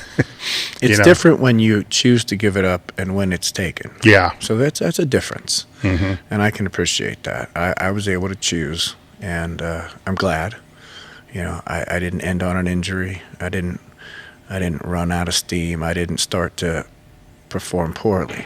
I stopped right at the right time. I was done, and that was it. I was at my best, and the best that I had gotten to. So I was still getting stronger, but the joints were hurting more and more and more and more. And the reward for putting 5 more pounds on was not what it was before. So the rewards got smaller and smaller, and it seemed the pain got greater and greater. And I stuck it out for one more meet, and I totally knew, packing up my gear from the meet, I knew that was the last one. I was thinking about it, right? It's not like you No, it's not like beforehand. well, sometimes it is a blindside, but Yeah. for me it wasn't. Yeah. I saw it coming, and I felt it coming, and I was able to choose to stop. I knew it was, I saw it coming, in a few forms, the shoulder definitely, because there were 2 surgeries before that. So I knew what direction that was heading in. But the other thing was the rewards were getting smaller. Yeah. And that's what you do it for, the rewards. And I didn't want them as much as I wanted them before. No. And then the other part of it was the newer guys coming up were really strong and that's not part of it. And uninjured. No, that's not part of it, because you're trying to use up your potential. Their potential has nothing to do with your potential. Yeah, but it's still, when you're sitting there, don't look at them. You're a competitor. You still kind of look at where you know where they are, and you know where you are. That's what. But now, I didn't like where I was going. Let's put it that way. Did some of your lifts fall off? No. Okay, so no, that's good. Yeah. So there's if you never loaded a bar to 500 pounds and you benched 490 and you think you could have done 500, but you never tried it, you're not sure. Yeah, see, that's that what if. I was never going to have You're not that. sure. But if you tried it and miss, you're sure. Yeah. Or if you try it and you make it, you're sure.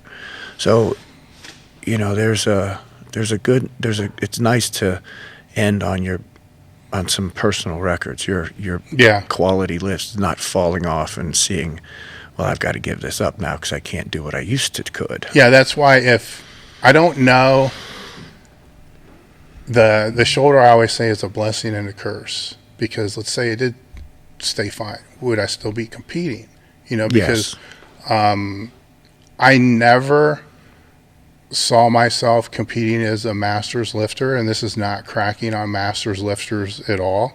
I always wanted to enter the open divisions and be the best open lifter, and that's kind of how I rated my progress. I had my own numbers. Yes, I wanted to be better than my old self. That's the main competitive purpose. But I still want to know where I'm at. Like every year I want to kind of move up, that ranking, that pecking order, just a little bit. I didn't know if I was ever going to be good enough to be at the top, but let's find out. Yeah. let's find out. And I couldn't see working down that open list. And of course, the way Louis was, there is no such thing as anything outside of the open category. So it's like, you guys don't compete as submasters. You don't compete as whatever the hell it was. And so I never really saw that. But if the shoulder didn't put me out, I probably would still be competing. Probably. And I probably wouldn't guys be like sitting you here. don't quit until they have to quit. Yeah, and I probably wouldn't be sitting here talking to you. I probably wouldn't have this company. I wouldn't be married. no. I wouldn't be seeing my kids. Yeah, who knows what would or wouldn't have happened? But it's something we don't teach very well. We don't teach two things about it. One, the comment that I was going to make is we don't teach how to see it coming and plan for it, right? It's always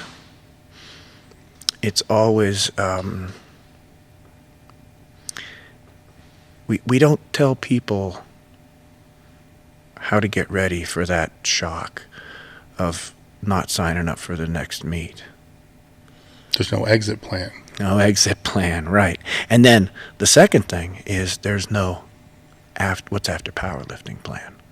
What's after football plan? What's after whatever plan? And I had read about that quite a bit in all these mental books that I read about sport. And they always say how tough it is for all these athletes after they're done. They win the gold medal, and that's great. They're the best. And they're 28 years old. They have no plan for what comes next. Gymnastics is over now, young lady. What are you going to do now? Well, and so many of them, like myself, I planned to coach, right? That was going to be my plan. But coaching doesn't have the same internal reward that putting yourself on the line does. When you put your own ego and your own self and your own body on the line and come through for yourself, that is a singular reward that is not like any other. And when you help somebody do that, it's a taste of it, sure, because you're part of it, you're involved, but it's not the same. It's their reward, and you can't co-opt it. You can't steal that from them in any way. I'm jealous of people that can, like to watch the games and they get so excited that they didn't run the ball. I know. But they act like they did, and it amazes me. I could never do that, and so we don't teach. What are you going to do when it comes to an end, by your choice, by an injury, as a shock? So we don't teach how to plan it in, and we don't teach what to do after. I think that we don't talk enough about what they should be doing even while they are competing, because it's not a full day activity. They can be building their, you've got multiple degrees. I have a college degree, work experience. I was always working on a backup plan, even though I didn't think of it as a backup plan. It was just that other thing that I did. Yeah. Where a lot of lifters I see more frequently today than when we competed are just chilling at home, just working odd jobs here and there, maybe some online training here and there, which, will become obsolete at some point in time. Sure. And then they're going to eventually be done, and they have no trade. They have no skill. They're unidimensional. They have no education. That's it. That's all they have. So it's now they're screwed. Where they have to figure their way. Enough of us have had gone through that, because lots and lots of people's careers have ended. So we should have data on this, and we should have a handle on what do you think would be good to do, and what do you think would be good to do, and how do we prepare for this, and what were the best things that you did, and what were the worst mistakes you made. And there's all that data we could have been collecting, because we could have asked lots of people how their career ended and how they coped with it or how they didn't, and we don't have that. Nobody kept track of that. You have your story, my story, and we don't like to talk about it, do we, Dave? I don't really like talking about how it all came to an end. So there's a opportunity for a lot of education and a lot of teaching in the future if we start paying attention to that and writing it down and taking some data and drawing some conclusions from it. More people sharing the stories. Sharing the stories. Would be one thing, but like you said, it's hard. You know what I'm saying? It's one thing just to talk about how it ended, but I'm not going to sit here and talk about the 2 years after that. How did you feel, Dave? Tell me all your intimate thoughts about how you dealt with that. Yeah, we're not discussing all the bullshit that came after that. But sooner or later, it will. I think we need to. Yeah. We're safe from it now. We're safe from that initial fall. We've hit the ground hard, and then now we're okay. So we can talk about it now, and we are right now. But kinda. Well, we're talking around it enough that we know we could talk about it deeper. Yeah. If we were drinking whiskey right now, it would be if we didn't have mics in front deeper. of us. Yeah, it might be a deeper conversation, and it might be more honest. But we don't have to. We don't have We to can get some hide whiskey. from that. No, thank you. I had a bad experience with a lot of whiskey once, and that's no good. But you can. So this is about being vulnerable again. If we want to be good coaches, I keep saying this. You got to become vulnerable. And this is, if you want to teach somebody about how to do this, and if we think it's valuable to pass this on and prepare people better for what is inevitable, especially as they get, it's not too hard to give up a mediocre career. Mm-hmm. You can just move on pretty simply from that. So as our athletes as we're training them at a higher and higher level, and they're accomplishing more and more for themselves and maybe for the sport, we have neglected to coach any of this in, and to teach or even talk about it. I've never had this conversation before, so it's an opportunity for us to start thinking about preparing. And I think the key is, if I was to give one statement of advice, is have your next purpose already slightly building before it happens. I saw a interview, I think the podcast was Valuetainment or something like that, but I wrote an article about it, and they were interviewing Kobe Bryant, and when he retired, he said everybody was telling him, you're going to go through all these different phases, kind of like stages of grief. Mm-hmm.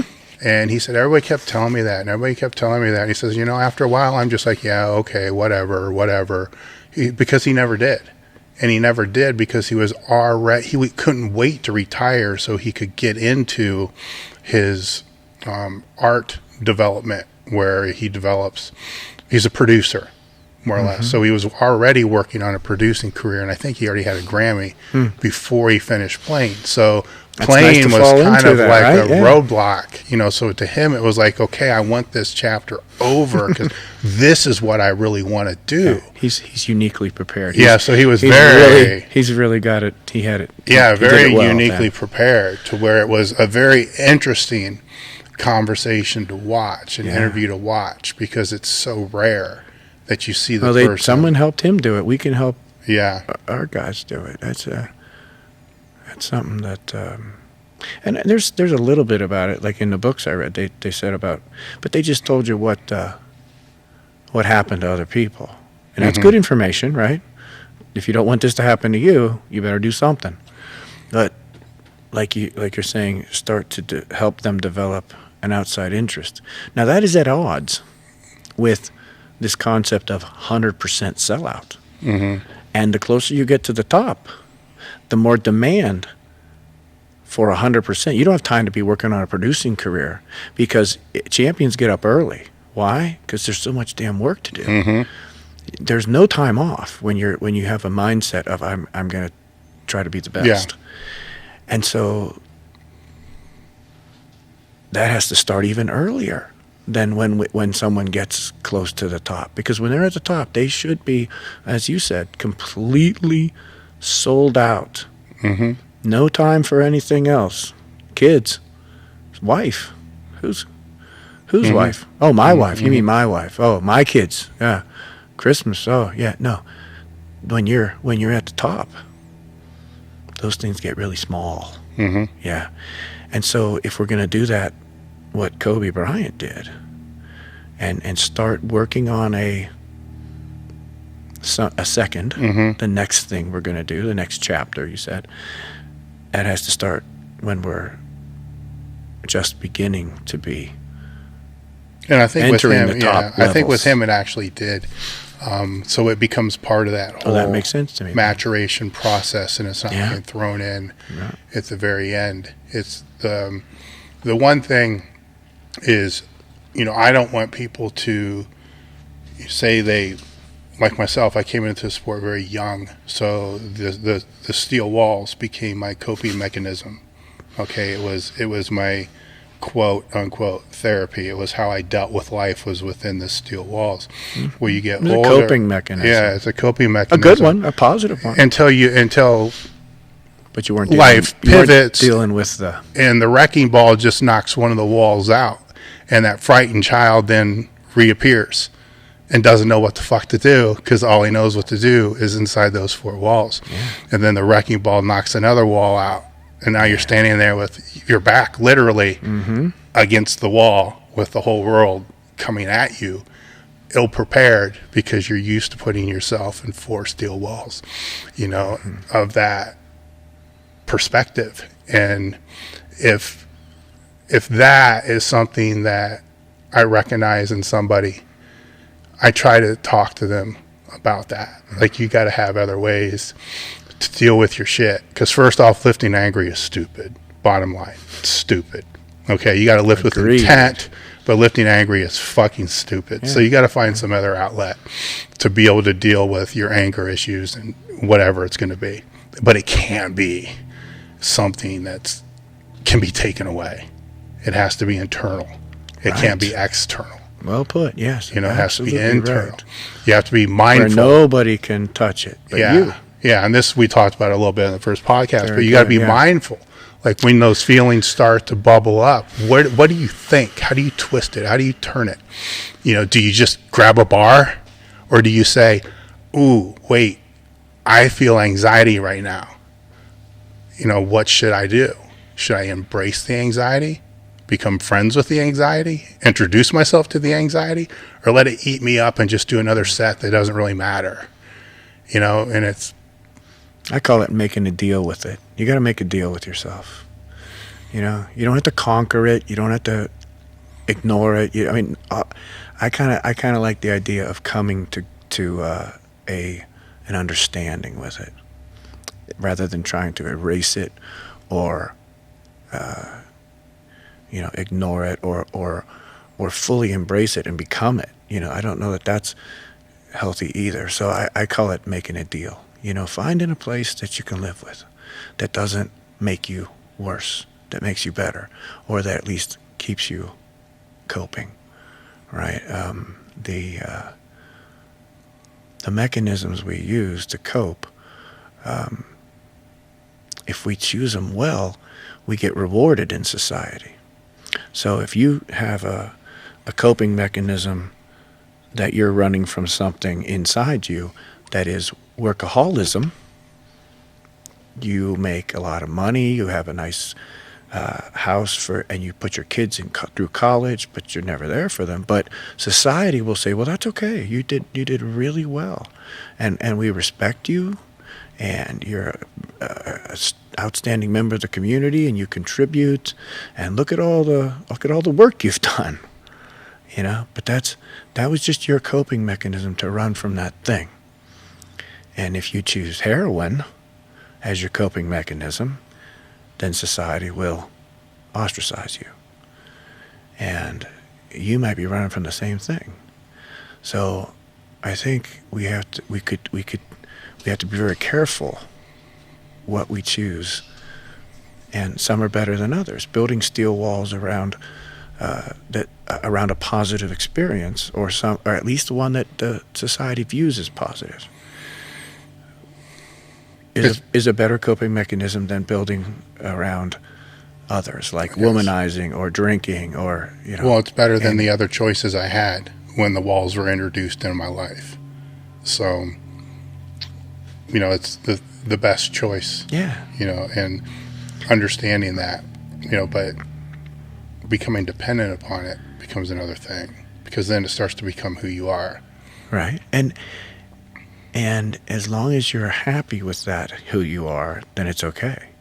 But if you're still unsettled by who you are in those four walls that you have created and you are coping with, then you have to go and do something that makes you face that a little more. So if you're coping and you're happy, I can't complain. I can't tell you have to, deal with your demons or this or that. Yeah, go ahead if you're okay.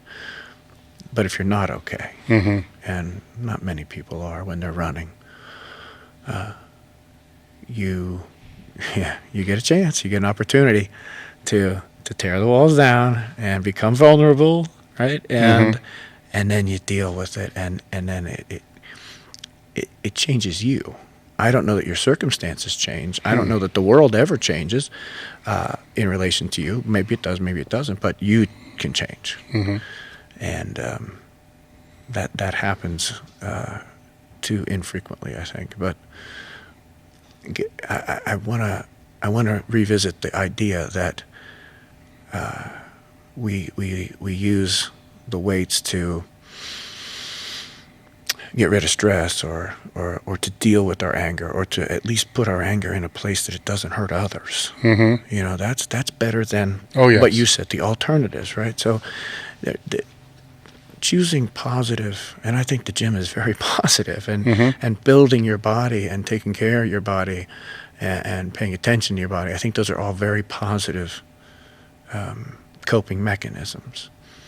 But we have to make sure that we see them for what they are. Yes. They're not the whole enchilada.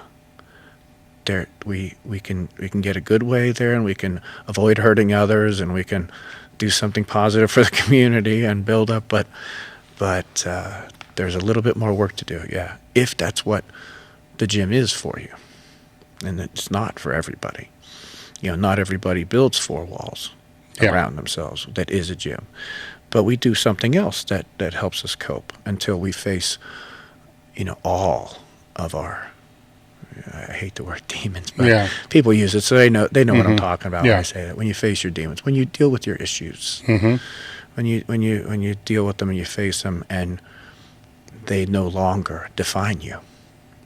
That's what you were getting at. I think they no longer, when you deal with them, and then the gym becomes something else, or it's not needed. It's not needed. Maybe you leave it then. So it served its purpose to get you ready for that confrontation good. that you weren't strong enough to have when you were 13, 14 years old. I think you're right. Yeah. At 40, and a lot of successful attempts, a lot of made reps. Yeah. You're stronger to be able to say, I can take this, and it's all inner banner. It's inner dialogue. It's narrative. It's actually it's a lot of it's false narrative we just tell ourselves, which is, it just needs to be redefined and seen in a more mindful way. And it has to be more honest. Yes. You can't get around honesty, and you can't get enough of honesty. And so some people mistake being honest with being blunt or cruel. And it doesn't have to be blunt or cruel, Some people interpret that. If you tell me my ass doesn't look good in these jeans, I may take that personally. But that's honest, but yet it's too blunt and too cruel. There's a way to be honest and not be cruel. So those two are not concordant. They don't have to always be. If I'm going to be honest, it's going to hurt you. That's not true, is it? No, because if you're going to be truly honest, you need to be if you're going to blame them for negative attributes, then you need to be honest and also blame them for the positive ones that they brought to your life. Yeah. That's being honest. You know what I'm saying? Fully honest, right? Fully honest. You were being honest about one part of it. Selectively. Yeah, selectively. Yeah, selectively. Well put, Dave. You know? You're coming up with a lot of good ones today. Yeah. It's well put. Yeah, I like that too. Do we have questions? Because we can quite a probably few. keep rolling forever here. Yeah, let's take it back to the top of the ones that came through in the live stream. First one was, what lessons did JM learn the most from his competing days? I know you guys have already touched on this, so you can make it brief or skip it, up to you. I think I remember what I said last time. It was the first thing that came to my mind was perseverance. I learned a lot about stick-to-itiveness and not quitting. And so I'll put it another way this time. I had some health issues, and this is where I got this description. And I was in a lot of pain, and I was broken by pain. So there's people that've been in a lot of pain, and they've overcome it, and they win, and then there's people that get broken, like me. And I was broken by the pain. And when people say, well, how did you get through it? And I said, I didn't win, I didn't overcome, I just outlasted it. It finally went away on its own. I didn't kick it out. I didn't get, tough with it. I just outlasted it. And I think that ability or that way to look at it, like I'm just going to suffer because there's no way out of this suffering. They can't help me. I can't help me. It's just got to run its course, and I've got to still be there when it's over. I've got to outlast it. And I learned that in the gym. I learned that kind of persistence that I'm now calling outlasting something. Not, it's not that I gave in to the pain. I never gave in to it. It crushed me, crushed my soul without any question. When you want to be dead, but you can't even do anything about that, you are broken. Pain has got you. It won. So I lost the pain, but I'm still here because I outlasted it. It's gone, and I'm still here. I may have said this before. It's one of my favorite quotes. But it bears repeating because it's a great quote. They asked Renoir or one of the impressionists. We'll just say it was Renoir. Why he kept painting when he was older, because his hands were so crippled with arthritis that he had to jam the brush in there and paint, and it hurt him to paint, and he would cry, and tears would be running down his face. And he'd say, why? His friends would say, why do you keep painting when it's so, you've painted enough, why do you keep painting? And he said this, and I'll paraphrase, but it's close enough. He said, because the pain passes, but the beauty remains. So that is sort of like what I mean about persistence and outlasting. I'm going to still be here, and it will eventually subside. Depression is that way too. You got to outlast it. You can get broken by it, and that's okay. Some things are too much for us to bear. But if we don't give up, we might find that we're still there when it's gone. Like Renoir's paintings. If that's who it was. It might have been Monet or somebody, but I just love that quote. Yeah. And so that's a lesson you can learn in the gym, and you can teach that to kids too. Because you'll break them sometimes, No, I don't mean hurt them. I mean, they'll give up sometimes. Yeah, they'll want to quit. Yeah, and you can teach them to not quit. So that's a good lesson. Like that. Okay. I know you guys touched upon this as well, but do you recommend a 6-rep max for squat or deadlift, or was that specifically in the bench? Oh yeah, for every training, every heavy, every strength exercise. Yeah, absolutely. Okay. And then as you come closer to the meet, you go to 3s. And I don't see how that changes into a different movement. He also noted that he used that for his supplemental exercises as Right. well. I use it for anything I want to get stronger at. Okay. Can you increase bench without training low or heavy? Recently tore my ACL trying to get to a 500 raw bench. I think he answered that. Well, I don't know how you tore your ACL. That may have been a technique error, or it may have been an overload error. But I heard the question as, can you get stronger without Your going bench. heavy? Your bench. Can you get strong? Can you get a stronger bench without training your lower body? Oh, I heavy? misunderstood the question. Yeah, that was the question, correct? Yes. Okay. Yeah. So, if I understand it correctly, can you train your left arm and make it stronger without training your right arm?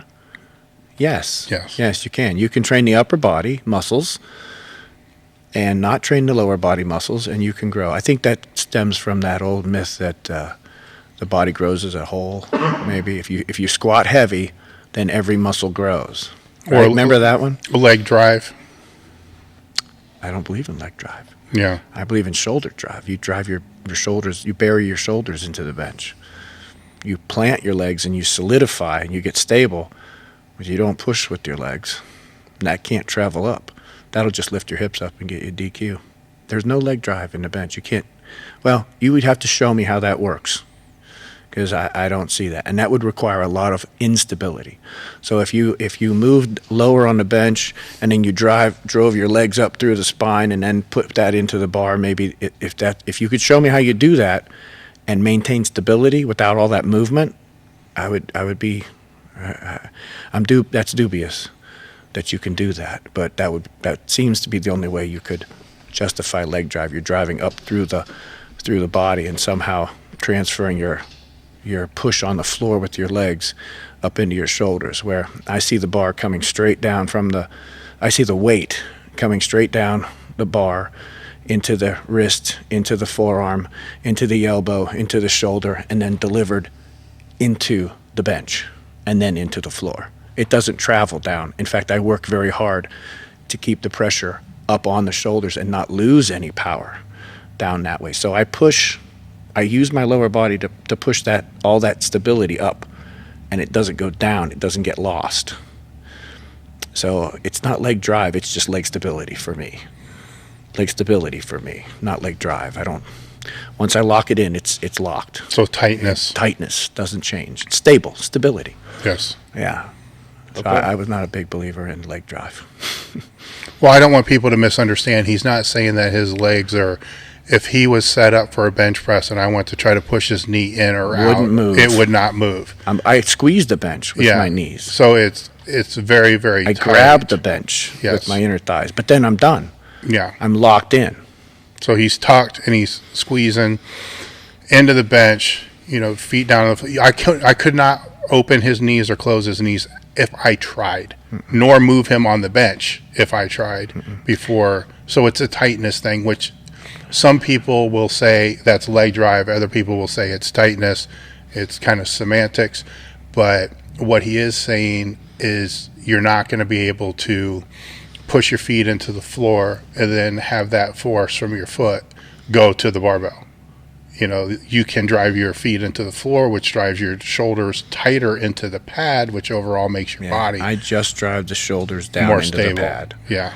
Down into the pad. And I don't think you need a modicum of leg strength to do that. You don't have to keep squatting and getting higher and higher.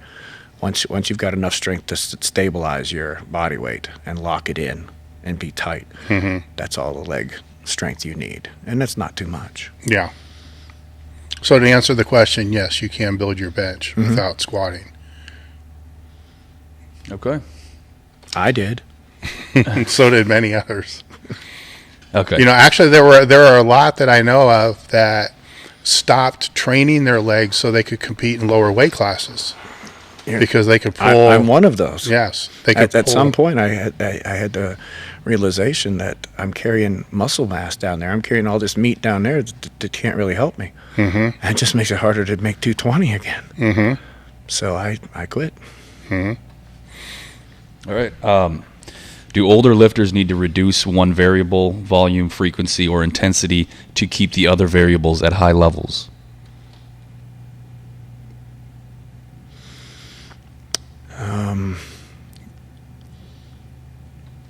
No, not necessarily. An older lifter has to, it is not necessarily any of those. But what happens is the cost of recovery goes up. So how are you going to pay for that?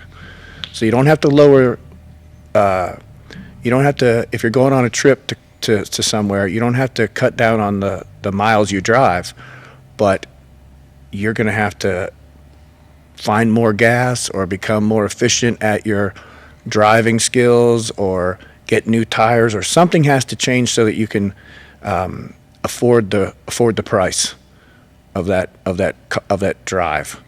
So if you're going to talk about in lifting terms, I always refer to recovery when you talk about older people. And if you can recover from it, you can do it. So you don't have to change your frequency or your weight or any of that. What you have to probably change is your recovery. You have to get better at that.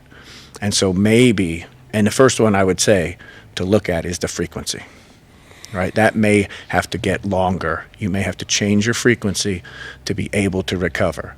But it's not because you have to change frequency, it's because you have to change recovery. And one of the first things I would do, I wouldn't sacrifice my weight. That's what we want to do. We want to keep our weight strong and high and bench more and more and more. So I would say, if I understand the question correctly, that you have to really worry about recovery.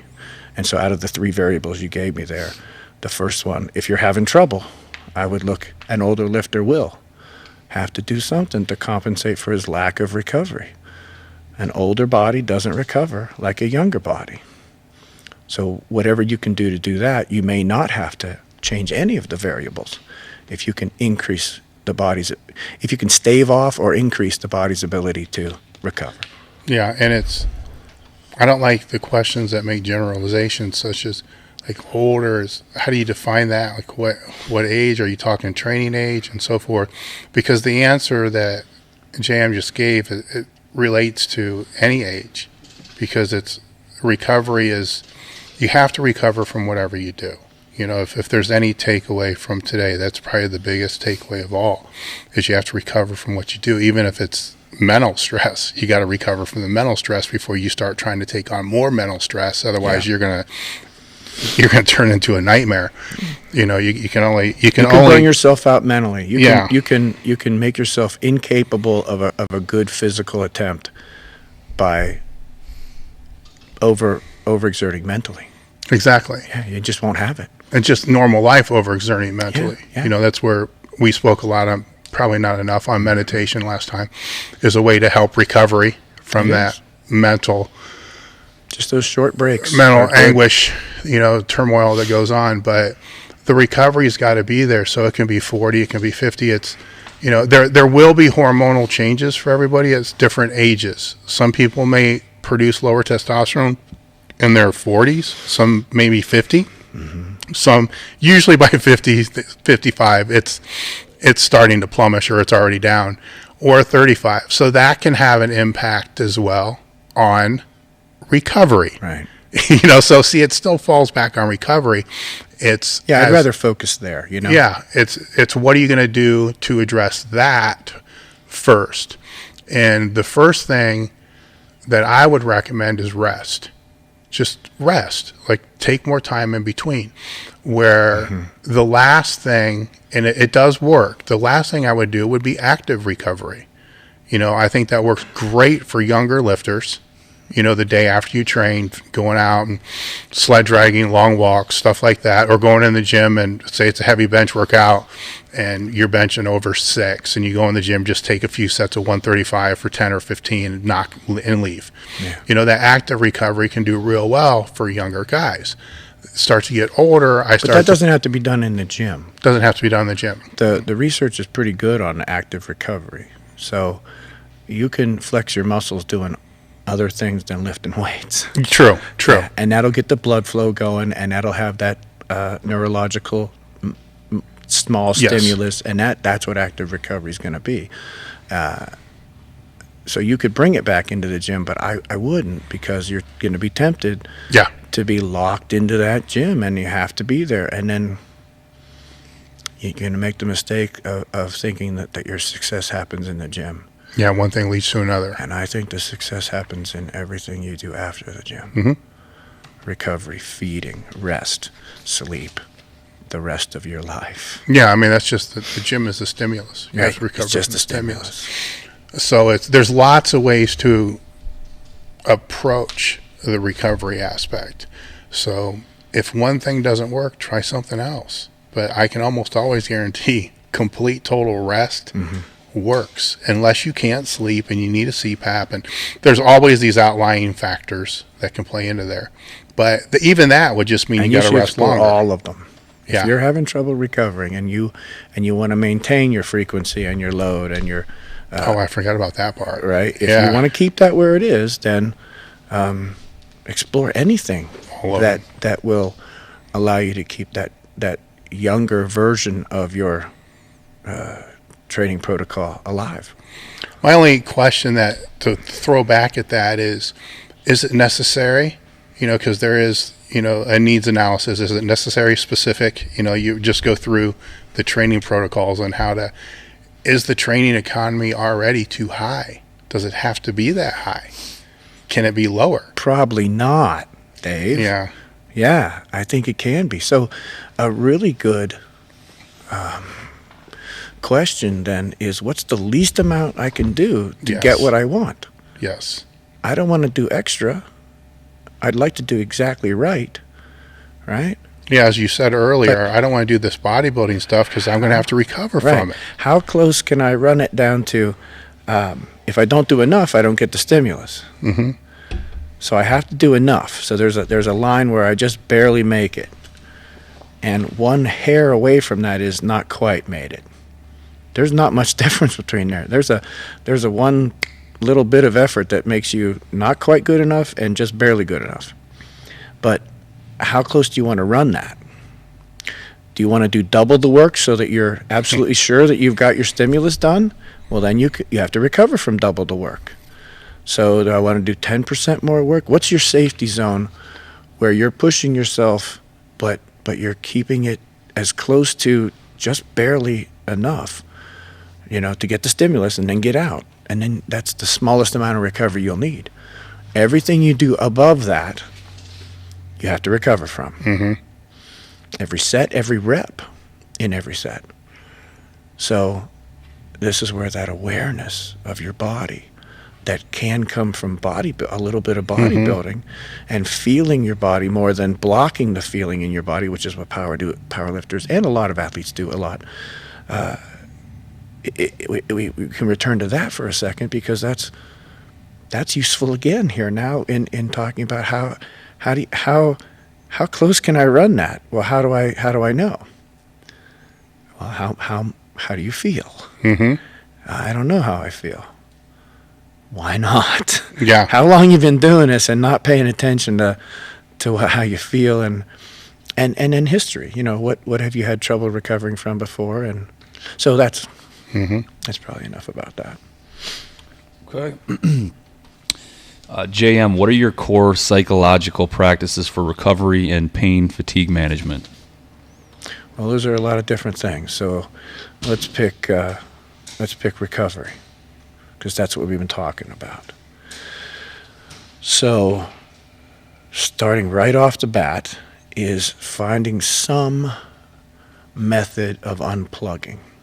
So the meditation has been very useful for lots of people in its different forms.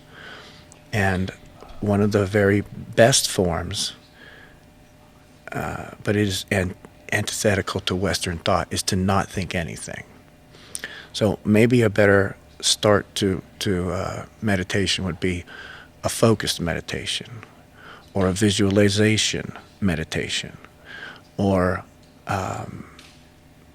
a breathing meditation, but the best one is to not think at all, to let the brain be aware, but not, you said the inner dialogue, Dave, not commenting on its awareness, not engaging with the world, unplugging for a minute, being disengaged, being alive and awake and aware, eyes open, and just existing without any effort at all, just what the body will do on its own.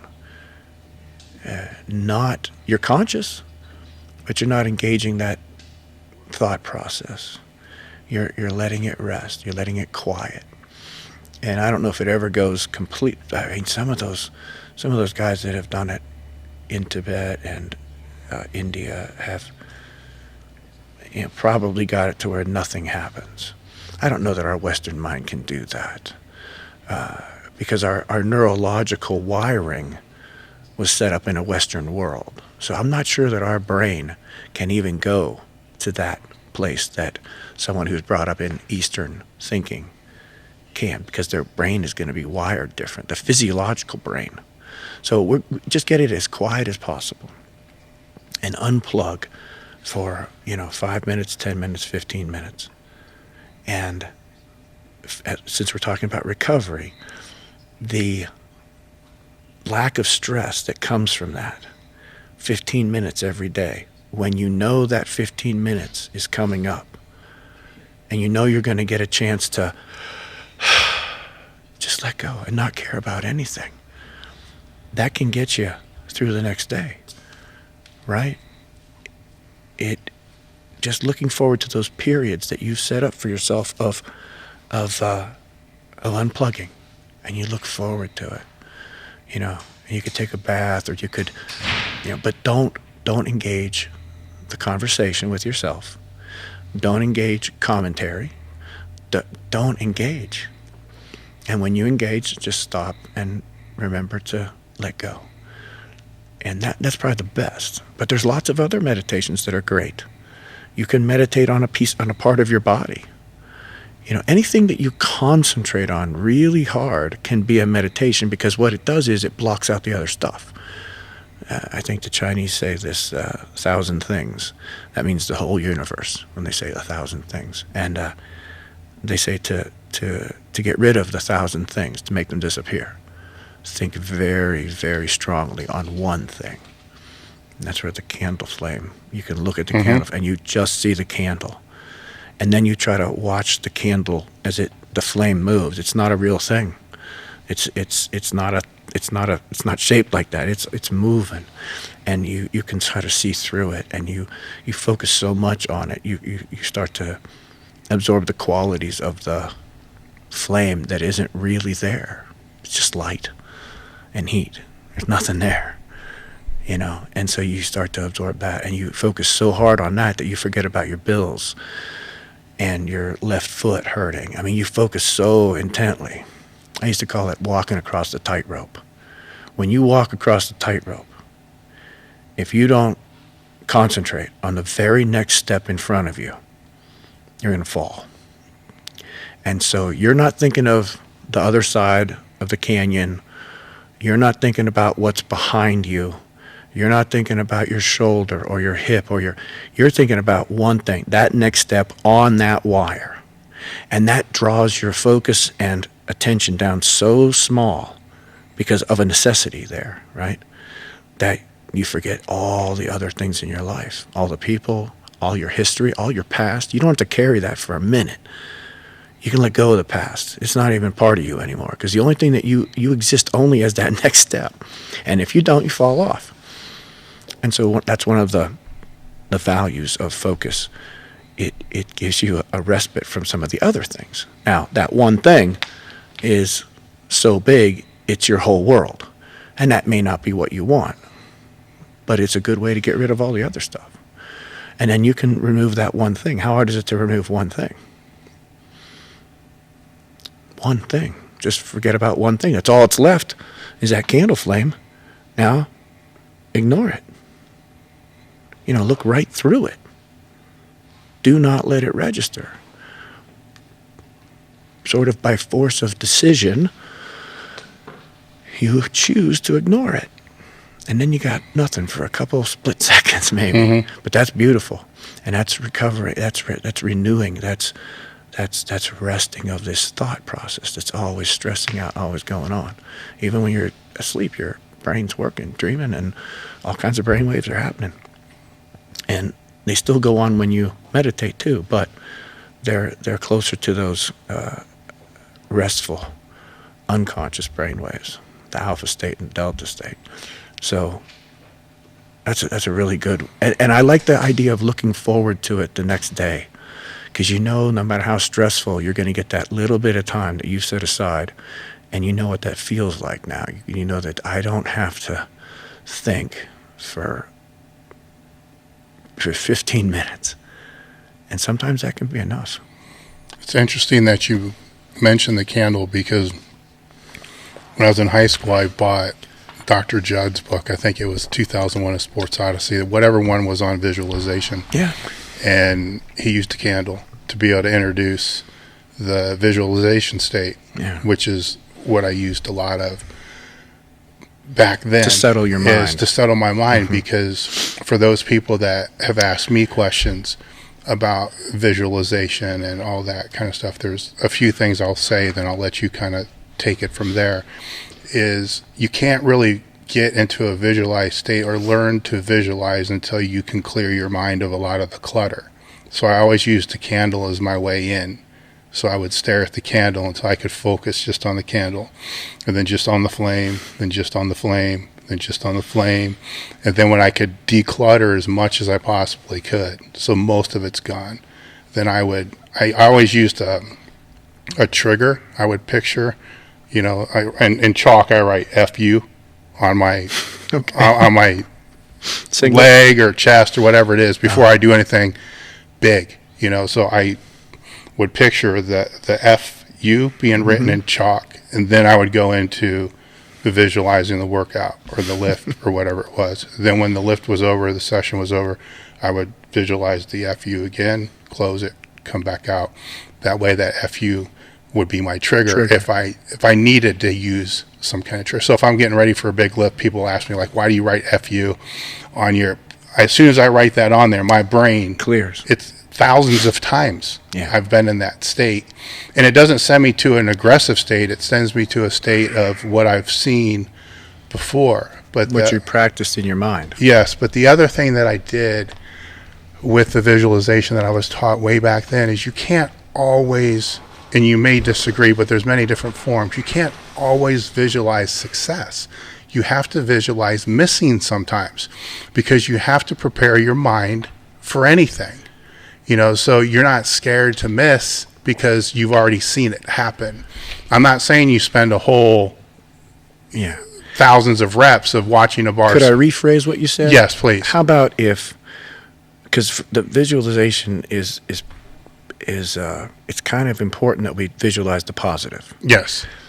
But we can conceptualize the negative to prepare for it. So prepare for, use your regular conscious mind to prepare for all the bad things that can happen. I wouldn't waste that clean slate mind on a negative image, because that'll feed into the subconscious.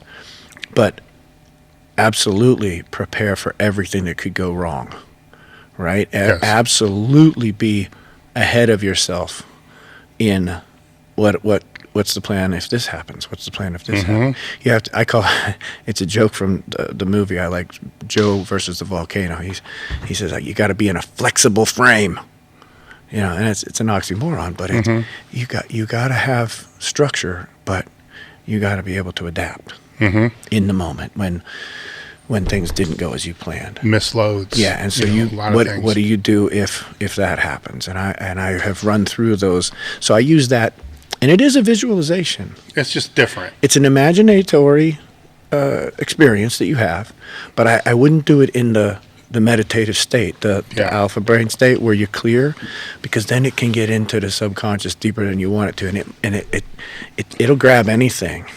And you don't really want to grab that. You want to prepare yourself and think through all the possibilities. I would do that in a more conscious state, in a more where your conscious mind has control of it more than giving it over to the subconscious. Yeah. So conceptualize that. Imagine all of the negative things that are going to happen. Be prepared. Have a plan. Yeah. Have another plan. Yeah. And then save the visualization for the the more meditative state.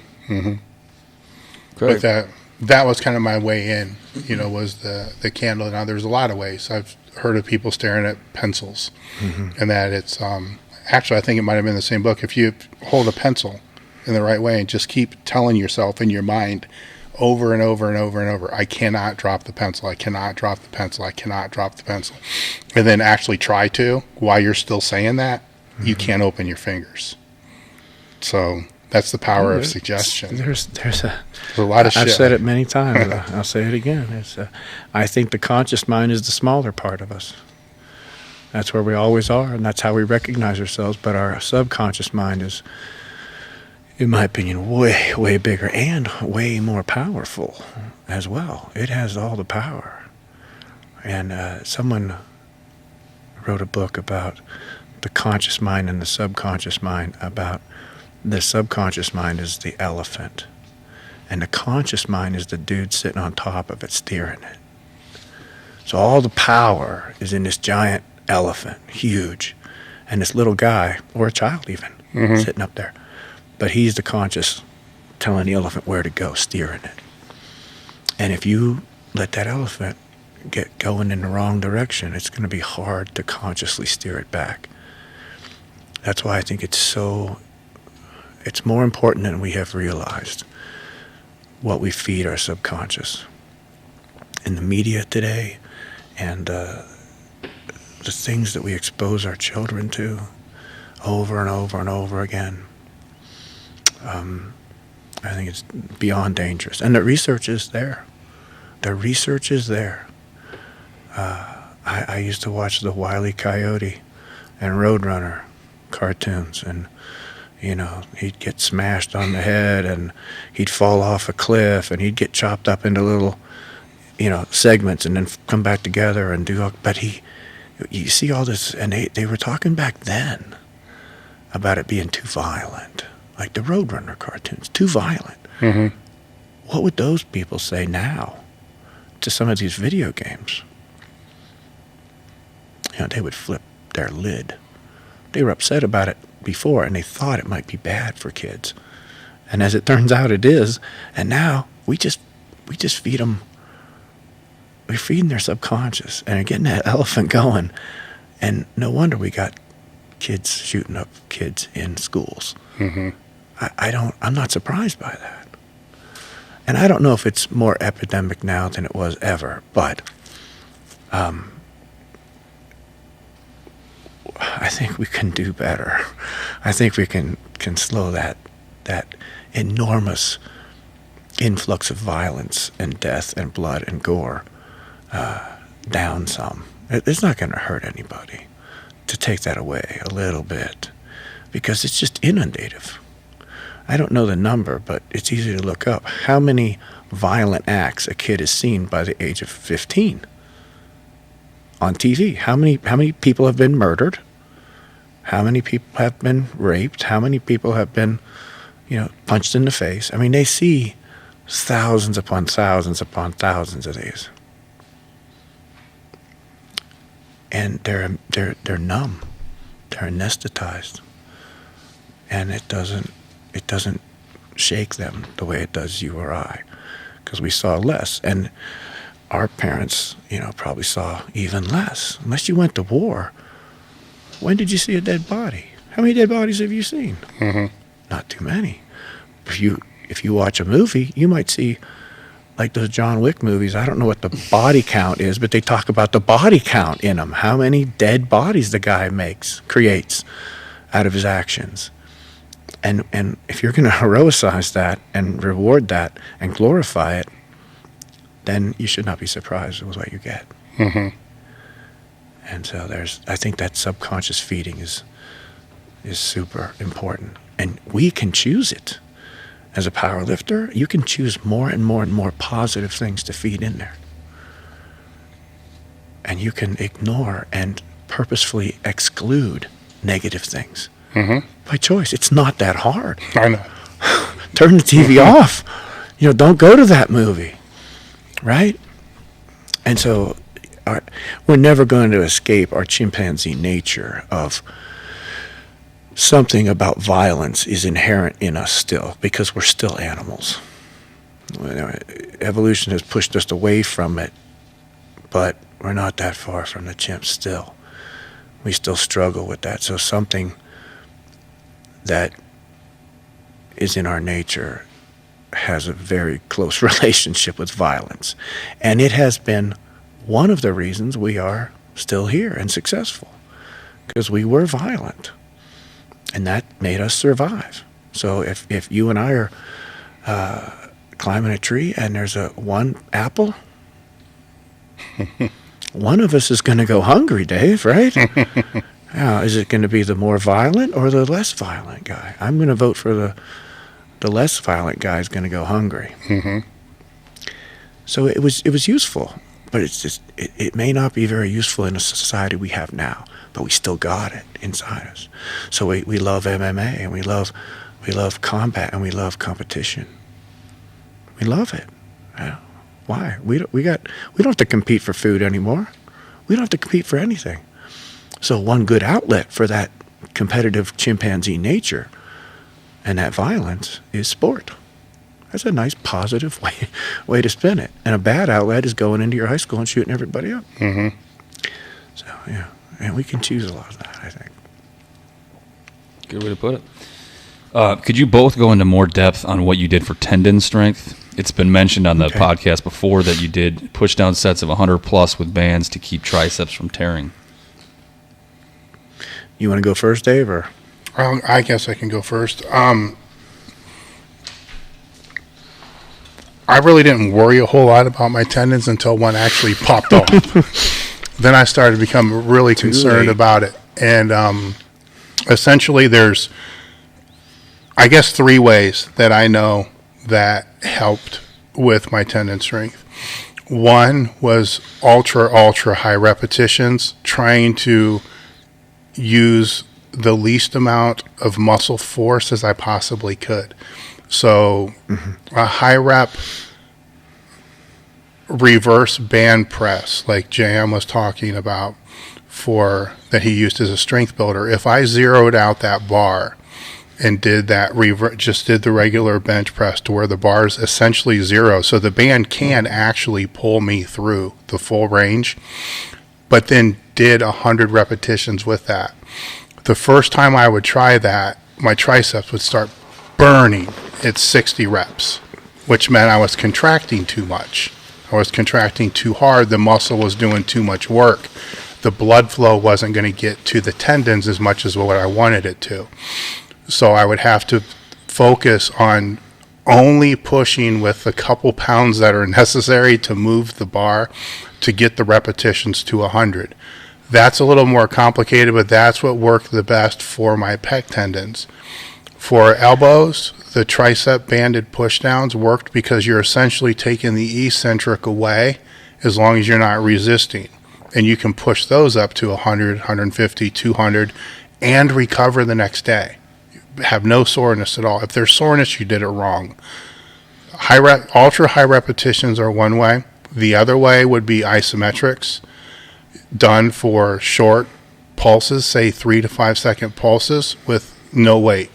So, and with that, you have to still cover the full range of motion I'm speaking powerlifting. So for me, the bench press was the most problematic. So I would have to hit 3 different spots to be able to cover plus or minus 10 degrees. Each one for just 5 seconds. We're not talking a lot of time here. Just 5 seconds. 5 seconds is a long time to do. Yeah, but it's a gradual increase, though. You gradually, because I didn't want to jump on my elbows. You know, some people will smash. Oh, you mean I understand what you're saying. So it's a slow. Yep. It's a slow build up, so that maybe you flex one into the isometric. Yes, so maybe 1 second is real, and that might be once every couple of weeks, because that's a lot harder to recover from than what people think it is. Then the third way is super heavy loads, and that's in nature part of training for the meet. So being a conjugate person, I had the super heavy loads with different exercises every single week, which were helping to develop, bone density and the tension. And I was able, in the tendons, but I was able to recover from it because the movement was changing every single week. Now, it can be debated if there was any type of dynamic correspondence from those lifts to the lifts that were actually done on the platform. That's where different training methodologies and philosophies come in. But that's also very, very hard to recover from. So what I'm trying to say is I used all three in different ways and then would pull back the more riskier ones the closer the meet came.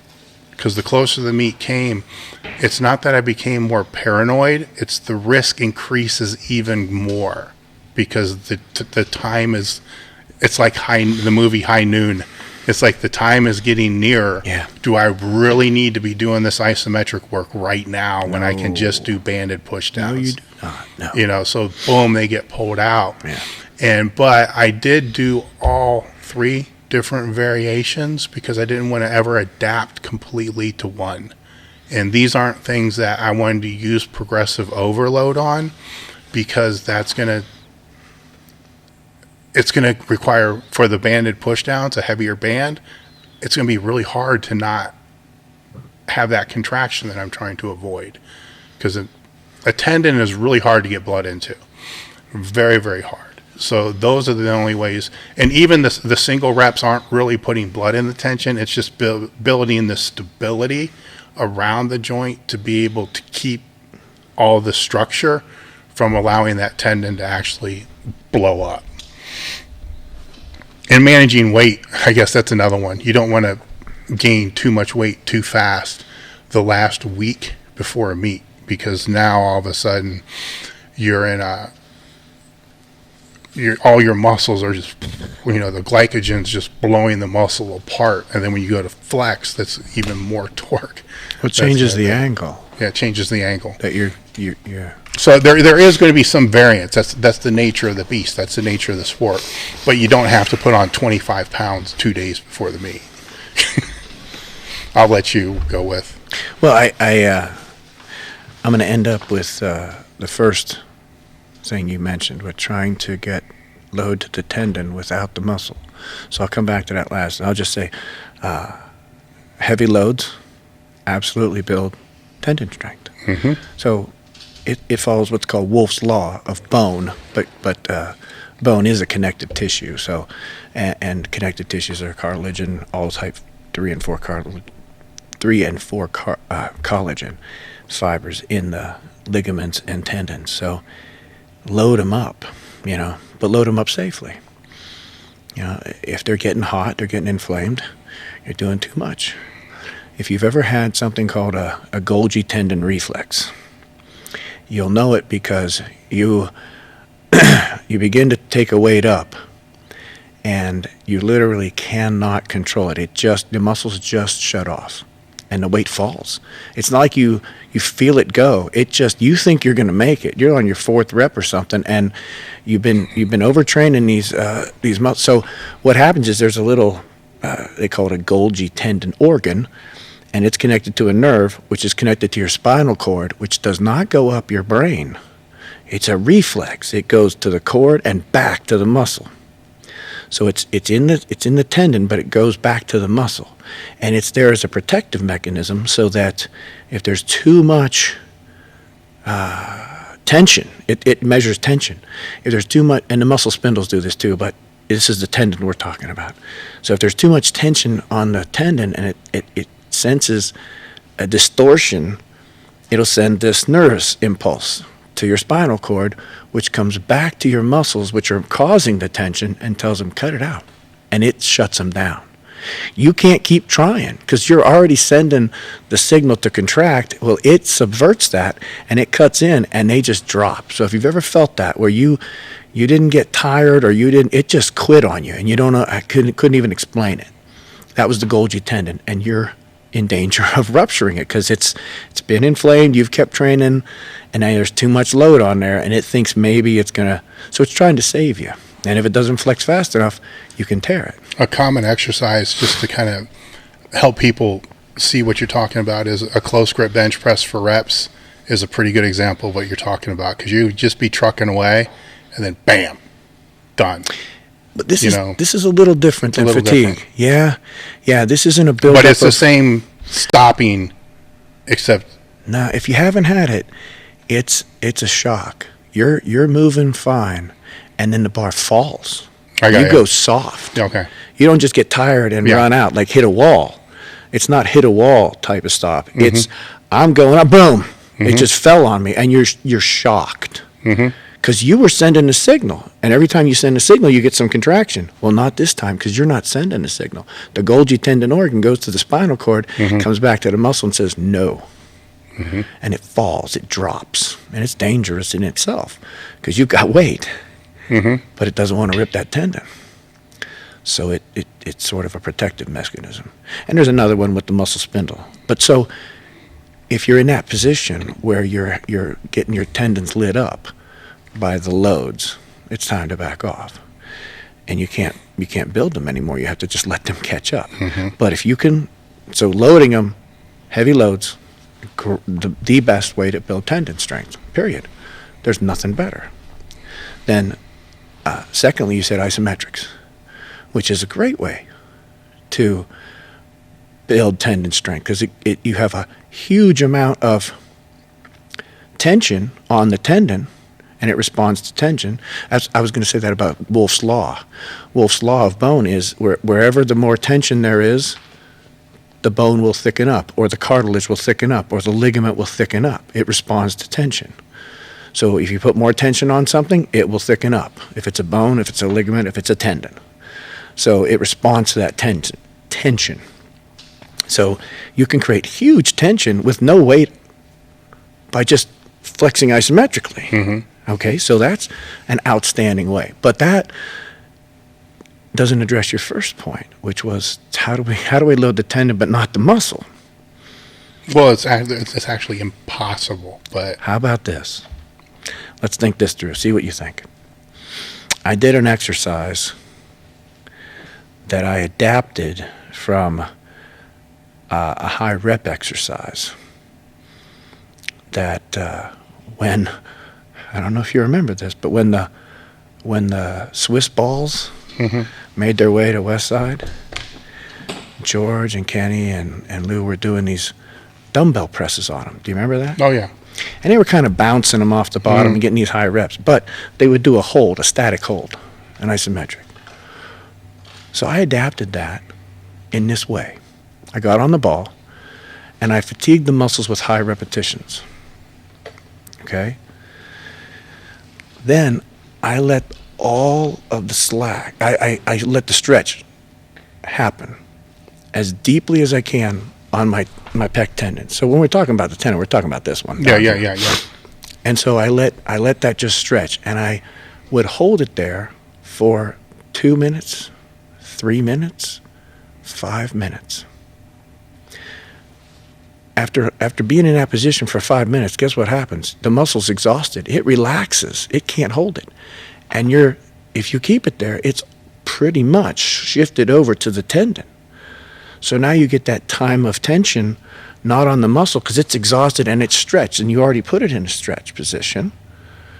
And I thought that, I don't have any science behind that, but I thought that was a good way to, you had to fatigue it first. Yeah, it's a loaded stretch. But then under fatigue. Then you can relax the muscle, and it's pretty safe. I will say this though: it's a couple times the brachial plexus got lit up from the stretch.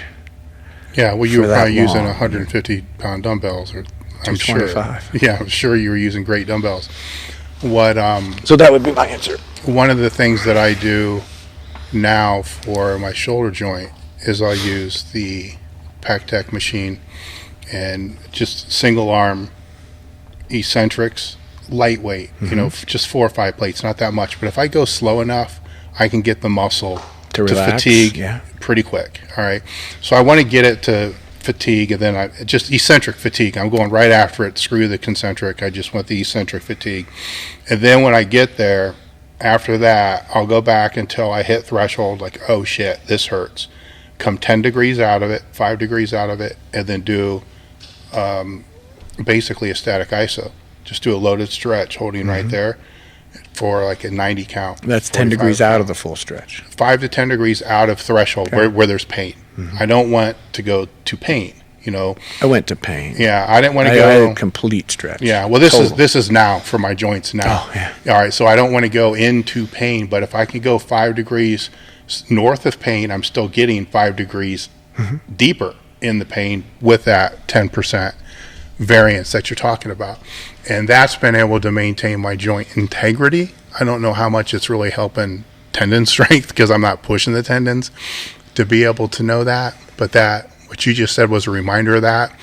And I do remember Louie having us do 5-minute presses on the ball, and fucked me all up the first time. I just adapted that to the stretch. Yeah, and it's like, how are you pressing that ball for 5 minutes? So like, there's no way you're doing that. And I find out he's holding it at the top, he's holding it at the bottom. There may only be 15 total reps, 20 total reps over that 5 minutes. But now I can kind of see from a different perspective where that could have, because we weren't using heavier weights, 40, 45, 50 pounds, something like that. Well, I just kept working. I started with that, and then I moved it into less of a muscle exercise and more of just the tendon. Yeah. So I just adapted it out from where it started. Yeah, so I can see that as a loaded stretch. And I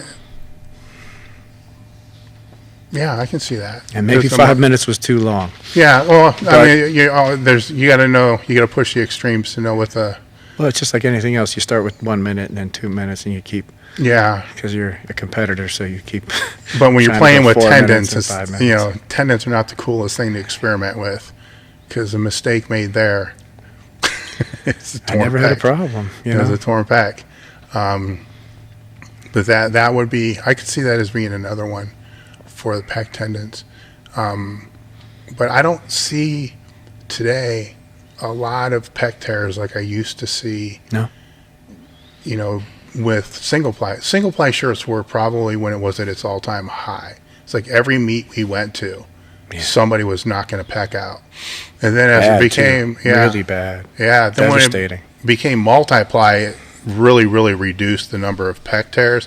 But there were the tendon tears or tricep tears started to happen. Yeah. Well, the load was carried by the shirt at the bottom, and then the triceps, the shirt doesn't help. Yeah. Then forearm breaks at the extreme end. Yeah. But with the raw today, maybe I'm just not seeing it because I'm not there at the meets to see. I don't see anywhere near what.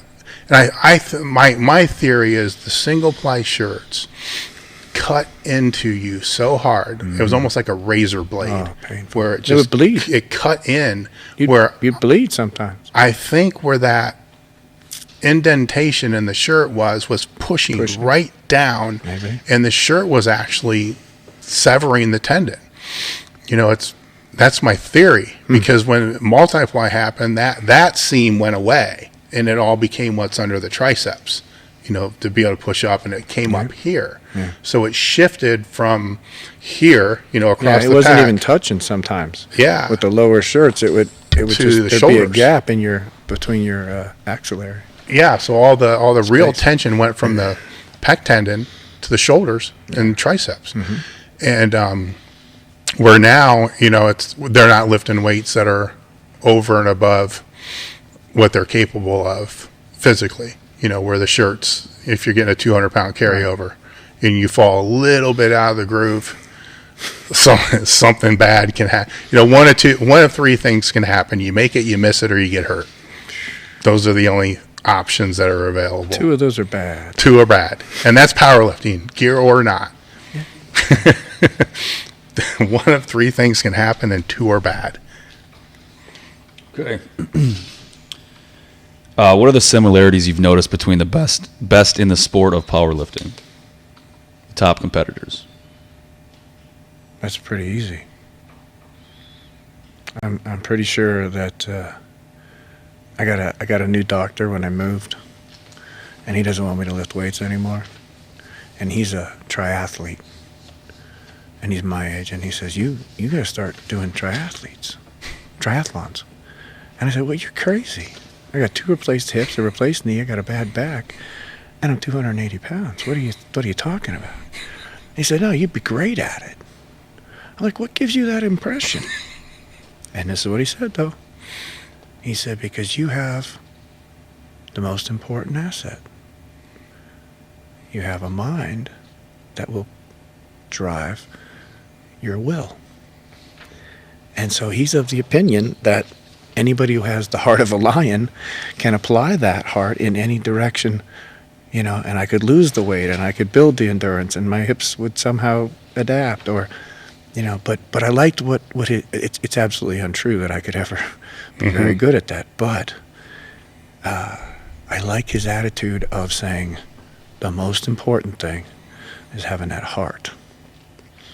And, I did demonstrate that in one sport. So I wonder, and I believe, if I had chosen another sport, would I not have done just as well and traveled just as high? We don't know, right? Because I only had one chance to be young, and I made my choice, and I'm very happy with it. But his point is well taken. That's the most important thing, is to have the heart. Once you got that, you got something that most people don't have. So then you can just train. You can be an equestrian or a rower or apparently he thinks I could be a triathlete. Yeah. I would say they have to have the heart, but also the will to execute. Because I know a lot of people that have the heart and they train like a bodybuilder but never compete. They train like a power lifter but never compete. They don't have the competitive drive. Yeah, they have the heart to be able to do the training and to do everything associated with it, but they don't have the will to actually. And so why do you think they don't have the will that competitors do? They don't care. And why don't they care? I could guess one of two things. They either are 100% doing it for themselves. Okay. And that's it. Right. Okay. So they don't have a drive to be able to be compared against somebody else. Okay. Or their fear of losing and doing bad exceeds their will to do well. Yeah. Fear of failure. Yes. Yeah. I think that there is something else we could look at too to add to that, and that is they don't get the reward from beating someone else. So when they compete and win, it's okay, and when they compete and come in second, that's okay, and so they're not they don't get the same reward that competitors that gloat over their defeated rivals get, right? And so they may be just competing inside. So they don't have to ever show up at a competition. But having said that, they miss out on this opportunity to put themselves on the line. And there's a difference between when you do it in the gym and when you do it and it's your turn. Your name is called and the platform bar is set for you.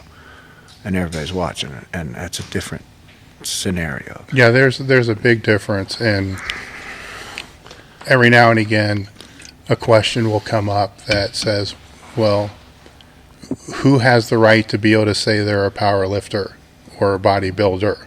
If you don't compete, you're not a power lifter. Correct. You just power lift. Yeah. And I agree with that statement. Yeah. And I've always agreed with that, because you can train like a power lifter and do all the same things, but when you have a date that you have to show up and do things, that little tweak that you felt in your quad 4 weeks out, or that little tweak you felt in your pec 4 weeks out, that's major stress. That's like, oh, is it going to hold up? What do I need to do? Do I train around it? Do I train through it? What do I have to do? And if you don't have that set date, it's like, oh, I'm just going to skip next week, take it easy for a couple weeks. Right. And that's only one example of when you have a set date, what that does to your mind, as you're training. It's like putting on a putting green, and putting for the championship, the club championship. Yeah, I mean, essentially, It's a you're 2-foot doing putt, but- it's the same thing. Yeah, it's not the same thing, But right? it's not, Right. You know, so it's up It's to the completely different. Yeah, right? it's up to the competitor to be able to Yeah. learn how to control and manage that stress. And that's why I constantly repeat, you have to be at your best when the best is needed. Mm-hmm. If you want to be a competitor, you have to do that. If you just want to power lift, you don't have to learn that. Yes. That's another skill set of learning how to travel, learning how to negotiate the currency and the food and everything, and your timing, like you said, to come into the right peak. How many bodybuilders do you know that told you, or how many powerlifters, they were at another time they were better? Like 2 weeks ago, I looked great. Mm-hmm. Or the day after the meet, day after the show, they tell you how great they looked. Or the power lifter that tripled more than they've ever done in a meet. And they tell you, I've been to meets where I won, and a guy is telling me that he lifted more than I just lifted 2 weeks ago. And I'm like, well, that's interesting. And if we would have had the meet 2 weeks ago, you would have done pretty well then. But I'll just take this and go home. Mm-hmm. You take yours. Yeah. But there's a skill and a lot of learning, and that's another aspect of sport that isn't in the bodybuilding training or the powerlifting training.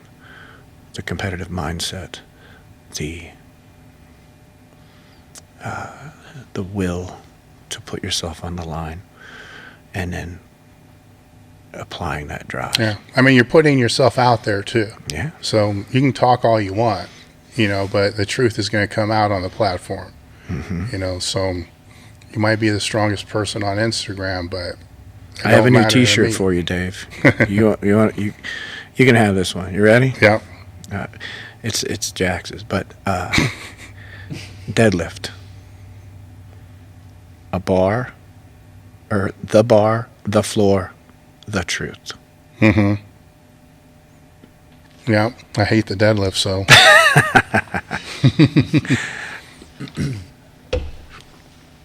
It's true though. I mean, it's any lift. Well, that's the end of the meet right there. Yeah, it is. It is. It's the end of the meet. That's where your total's coming from that. Yeah. That deadlift. Yeah, I kind of like to think of it as the last thing I had to do before we could go to dinner. Because the pull was always kind of dictated upon what you needed to do to be able to place or total whatever you wanted to total. So it wasn't so much about a PR. It was just this stupid thing I have to do to put myself in the pecking order the best I can.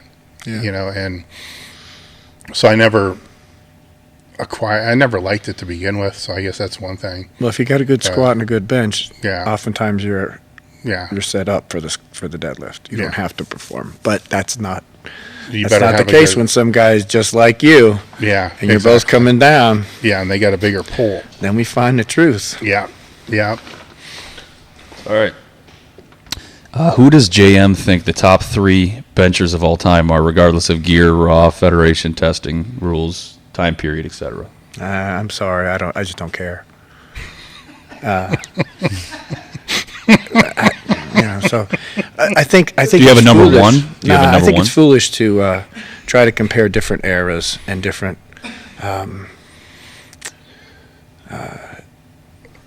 rules and different gear and different no gear and different. Just is Larry Bird better than Michael Jordan, or who? It's impossible to. It's not impossible. You can do it. It's a mental imagination. You can imagine who's faster, the Flash or Superman, and we could go on and on about comparing that. But I don't think that gets us anywhere. There's going to be a world champion this year, and in every federation, if we look at who lifts the most in that federation, that's who I would consider the world champion. So whoever lifts the most in this year would be my world champion, and I'll take my hat off to that guy. There's the sport of powerlifting, like every sport, it evolves. And, I can remember where, a 600-pound bench press was making the cover of Powerlifting USA. Pat Casey. And One guy did it. Then, 600, or I'm talking 600 in a shirt was making, the cover. Then Anthony Clark started to drive the numbers way up, but he was making like 600, 650, 700, whatever. That was making the cover of Powerlifting USA in gear. And 600 now, there's a lot of people doing that raw every single year. So the sport's evolved. As a human species, we have not evolved in 10 years. Now, but somebody opens a door for you. Somebody you can opens the walk door. through. Roger Yeah. Bannister, that. I like the I forget who said it, but man, it always helps when you remember yeah. We'll just say it was Abraham Lincoln. All right. Abraham Lincoln used to say, we can see so far because we sit on the shoulders of giants. Mm-hmm. So what I did was because of what other people did before me. Mm-hmm. And what they're doing now, I had something to do with that. Yeah, and I think that a lot of those numbers, even geared, now you got raw guys are like, I'm going to do better than what those gear guys did, but not have the gear. Mm-hmm. So that's a different And drive. they can. It just shows you what. But you have to compare yourself against your time. Yes, exactly. That's when I was 35. I'm not going to compare myself against kids that are 35. They're lucky I'm not 35 now. I'd be beating them now. Mm-hmm. No matter what the lift is, and if they hit, where were they when I was 35? Yeah. And the sport was where it was, and the gear was where it was, so I don't think it behooves us much to. No, I think the rankings would be the same regardless. That if you take the guys that were ranked in the top 10 in 95, they would be the same guys ranked top 10 today. Yep. You take the same guys that are ranked top 10 today and put them back in 95. I agree with you. They would be the same guys ranked Same thing in the with top football 10. quarterbacks. Exactly. Yeah, Roger Staubach would be doing fine right now for the Cowboys. Exactly. Just fine, because he would have been part of this time. Well, they get to the position they get to because of work, because of ethic, because of how they believe, what they work, who they know. Yeah. All the factors that go into getting to that place, they know. Yeah. And they learned the same way that those in the 80s and the 90s and whatever. So that's why it becomes... I'm sorry, go ahead, Dan. I was going to say, that's why it becomes hard to sit there and say who's the best of all time or whatever it's going to be. It's... You can only bring that debate down to longevity. That's a good one. Who stayed there? Yeah, who's been in the top 5 for the longest period of time? That's a good one. Then we got some people to talk about. Yeah, that's a good way. Because people, people would come out of nowhere, And break an gone. all-time world record, and be gone the next year. Yeah, and that's okay. And They that's had great. every dog has his day. I had my day. Yeah. But now it's somebody else's. It's another dog's turn. Yeah. I would be remiss, though, if I didn't mention, just because they came to me, 2 names of people I really respect. And the first one is Ken Lane. For his time, I think that he didn't get the credit he deserved. I think there were factors that may have robbed him of his glory. And they may have been political or, who knows? I wasn't. He was a little bit before my time, but I know the guy, and he gets my respect. And the second one, I got to say, Scott Mendelson. I got a chance to work with him a little bit, but I mean that guy. At one point in time, he had the highest raw bench of all time, and the highest geared bench of all time. Who's done that? Mm-hmm. He has. So so those guys, I respect those guys a lot, for what they achieved in their time, and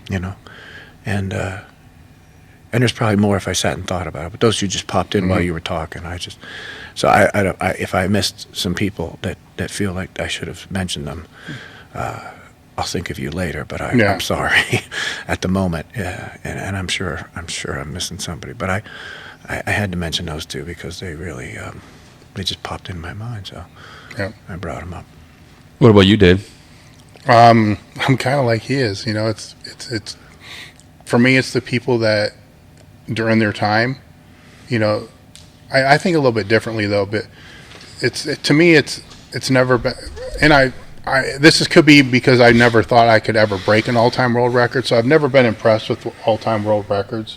I respect them, and I understand the work that kind of goes into them as well. But sometimes the work may not be as hard and as disciplined as the work that goes into the person that 100 pound less than they are. So it's kind of that standpoint. I respect the guys that were girls that are in the top, 5, 10 at their time, during their time, because regardless of what year somebody was competing, that was still, the top 10, you're talking the top 1%. If there's 1,000 people per weight class, that's an accomplishment. That's a big time freaking accomplishment to be able to do that, even in a small niche sport. So, but I can't name all of them because there's so many. I have more respect for those that, have kind of done their time, paid their dues, but then are helping others to do the same way that we were helped when we were coming up, and this is a very strong belief that I have, that anybody that knows me knows I have, that I feel it's a responsibility to be able to, to help that future generations of lifters to be able to get the same kind of help that we had and not have to shut out hundreds of dollars, for it. I think it drives people out of the sport. So I have respect for the people that have helped others, to be able to become their best, probably more so than I do for those that just basically came in, lifted big weights and came back out, which is kind of a flawed perception, but obviously my bias is going to be, based upon what my beliefs and value systems are compared to what somebody else's are. But there's been a lot of great lifters that were great examples of the sport, and a lot of very poor lifters that were great examples of the sport. So I respect those people that are great examples of the sport. I don't respect those people that are poor examples of the sport, because we always want to have the sport grow, and bring people to it, because it's a sport. It's a great sport in such a way that anybody can do it. All right, so you don't have to be in the right place at the right time, know the right people to be. Anybody can do it. You just find a gym that's got a barbell and a power rack, and anybody can do it, and anybody can get stronger, and it can help anybody, as we talked earlier about, demons and, just to be able to get away, to take a break. And that is something that just from if that's the bait that we need to use to throw out to the ocean to get a fish to come in, to have something to get a break from normal life, then that's the bait that I'm going to use, because it's there's a lot to be said for this it's the best toolbox I have. Well, it's a very clear, especially with young athletes or people who haven't competed or had a sporting experience. It's a very clear way to build self-esteem, because I lifted 100 pounds last month, and now I'm lifting 105. And that's a very tangible thing. You see that improvement. It's the numbers go up. And that's very encouraging for young guys and girls, and for anybody who's getting stronger. And we value strengths. There's nobody in the world that needs a 600-pound squat. For anything. There's nothing you can do with it. But we value it. We value strength in everything, in buildings, in muscle cars, in athletes. Strength is a big deal for us. It's probably primal, I don't know, but we do, and it's a great way to get a kid who's hasn't had a lot of opportunities to build his self-esteem, doesn't play sports, isn't engaged in personal development, and you give him some weights to mess around with, and wow, his outlook changes about himself and the world. I think the first article I ever written was for Powerlifting USA, and it was called Strength. And at the time, I made a statement that, and it was probably true at the time, that most powerlifters are made up of athletes that weren't good enough to play Division I, or were not good enough to even play in high school at all, or are retired from, whatever sport they did play. So it was basically a sport designed for those people that weren't really athletic and or popular, and within they weren't hanging out with girls in high school. They went home and lifted weights in their basement. Yes, so they developed that and got big and strong. Yeah, there's a lot of nerds that are big and strong. Yeah, and they're geeks and nerds, man. Yeah, and you'll find a lot of people, if you dig into their past, if they're successful powerlifters, you're going to find a lot of people that were bullied, beat up, disregarded, that found their way, to powerlifting, which built their self-esteem, it built their confidence, it built their persistence, and it helped them overcome adversity, because sticking points still happen. Strength isn't 100% completely linear. You always get a chance, right? To break through. You can always it's like find that old that cartoon where he gets sand kicked in Atlas. Yeah, Atlas. Yes. And he comes back and and when you break gets through, the girl, of course. That breakthrough is powerful. Oh yeah. Like if you're stuck and you've been trying to bench 300 for 6 months, it just doesn't happen, and then bam, 315. That's powerful because you did that. Nobody else did that for you. You lifted the weight, and that's a big lesson. That's another value of individual sports. Yeah. There's I talked to an athlete just a couple of days ago, and he's a high school athlete going to college, and he said, when we lose, I feel like I didn't do enough. And I said, you're taking an awfully big responsibility on yourself, but you're also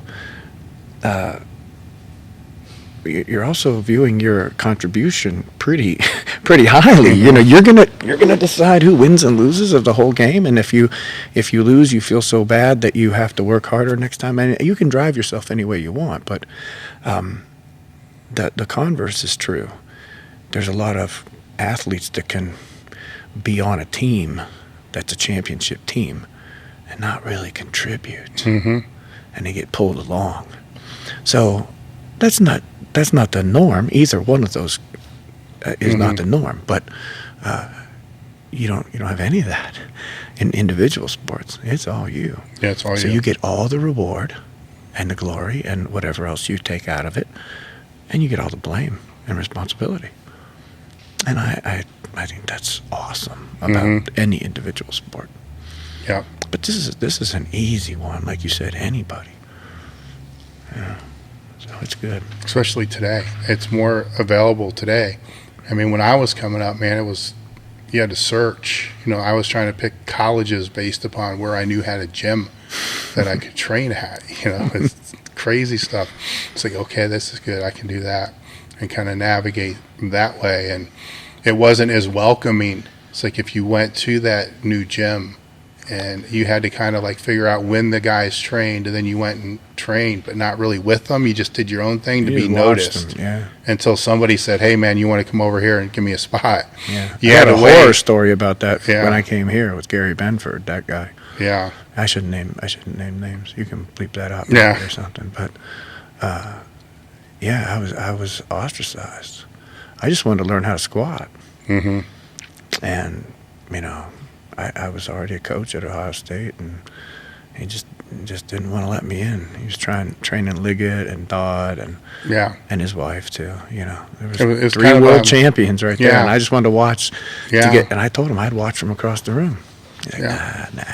I mean, it's just I don't want you there. I don't think you should show up. That's how. It's just kind of how it was. It was.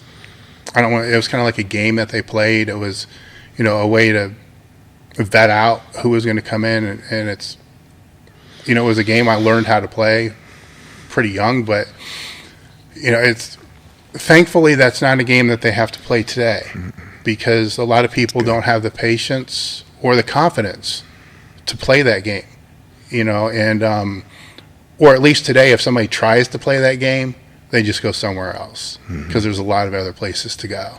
Yeah. Where before that wasn't the case. I've seen that a little bit recently too. Yeah. Up in Youngstown too. Some of that elitism. Yeah. And we're up here and you're down there, so you don't really understand us up here at the top. till they need a spot. You wouldn't understand the way we think and the way we train up here at the top. You know, so you gotta work your way up. Come back in a couple of years and see where you're at. Maybe if you're good enough, then we'll let you in the clique. And then there's other places that are exactly the opposite of that. They're the response to that in our area, where they're incredibly welcoming. And you know, I'm spending some time there now. It's the Rust Belt gym up there, and they have this. It's an all powerlifting, no bodybuilding, just all power and athletes, and lots and lots of competitors. I would say,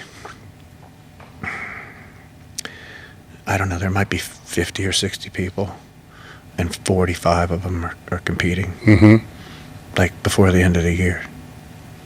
Damn. Yeah, it's nuts. So I mean, it's good though. It's good, and it's a lot of this, you know, we team us.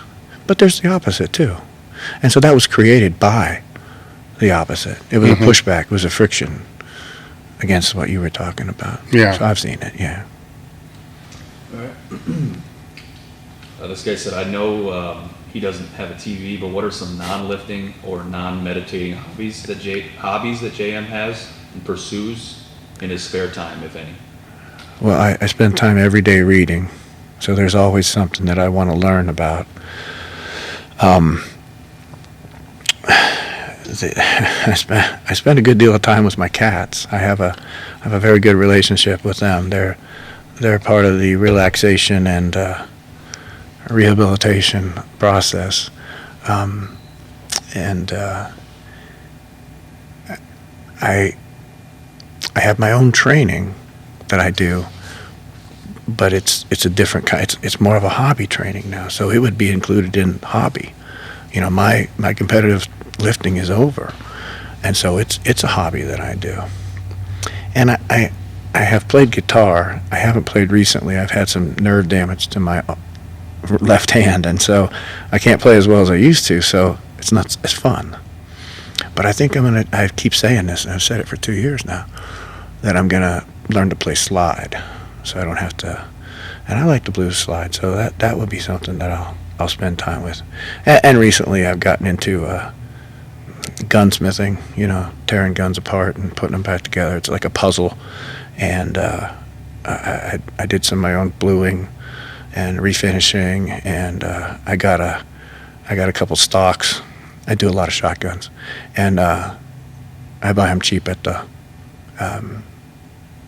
pawn shop or something, and so if I mess them up, it's okay. And I got a couple stocks I've painted with marine paint that you put on a boat. It looks pretty good. And I tried to refinish a couple, and et cetera. The stocks, that is, the wood as well as the metal, and just get them working. You know, modify them a little bit, and just piece them together and take them apart and make them functional. I like taking guns that are almost functional and making them work again. That's fun. So those kinds of things, you know, just unfortunately a lot of things that I'm sitting, you know, down now. I used to be incredibly active. Yeah, I played disc golf competitively, and that took up a lot of time. I was competing at that. So if I wasn't playing in a tournament, I was practicing. You know, it's like two rounds a day, every day, on Christmas too. I was in, yeah. So that carried right over. The powerlifting carried right over into the. It was, you know, interestingly, it didn't hit me till a little ways into the competitive career, but the mental aspect of powerlifting is to focus like 19 weeks of training into like 2 seconds for 3 lifts. You got like 6 seconds. And then disc golf is all day long. It's 10 hours. You're out walking, and you got so much time to think, and you got to stay sharp, and you got to keep it sharp. So I had to be sharp for a couple minutes at a meet, and then it was over. Whereas disc golf, you got 10 hours, and if you lose your sharpness, you miss a putt, you could, most of the time, we were separated by 1 or 2 strokes. So you made one mistake more than the other guy. One. That was it. And a lot of times the whole tournament, 2 days, 4 rounds, 6 rounds, would come down to a playoff. Sudden death. First one to make a mistake loses. Or the first one to make a brilliant shot, which is hard to do. But yeah, so it was. I enjoyed the complete reversal of mental intensities. One was very high and very short, and the other one was very low and very, very long. And I enjoyed, and I had an adaptation problem too. Because in my mind, I was getting ahead of myself, and I still have like 25, 35 feet to walk before I even get a chance to set up for the shot. But I'm already ready to do it. That's too early. Yeah, you can't start to. And I learned to slow down, and it helped me a lot with my patience too. So those are kind of things I do. Okay. I'm not hearing you through your Can you hear me now? Yeah. Okay. I think I had it off before. Who were some of JM's biggest rivals in the bench press? My biggest rivals were my mates at Westside Barbell. I mean, it's the only place where there were 4 of us at one point that had benched over 7, and I think there were 8 in the world that had done it, and they were at my gym. I mean, imagine a city where you can bench 700 pounds and you're like the 3rd best bencher there, because there's 4 of us, and we went back and forth, and that's a tough place to grow up, That's a hard room, Oh yeah. And so Who were some of those guys? well, Kenny Patterson, George Halbert, Jerry Obradovich. Jerry that's 5, yeah, but he came, and then Rob Fusner. Yeah. So there's 5 guys right there. Yeah, I think just up north in Detroit, you had his name skips. There's Tom Skyver. no, he owns Detroit Barbell. I should know this.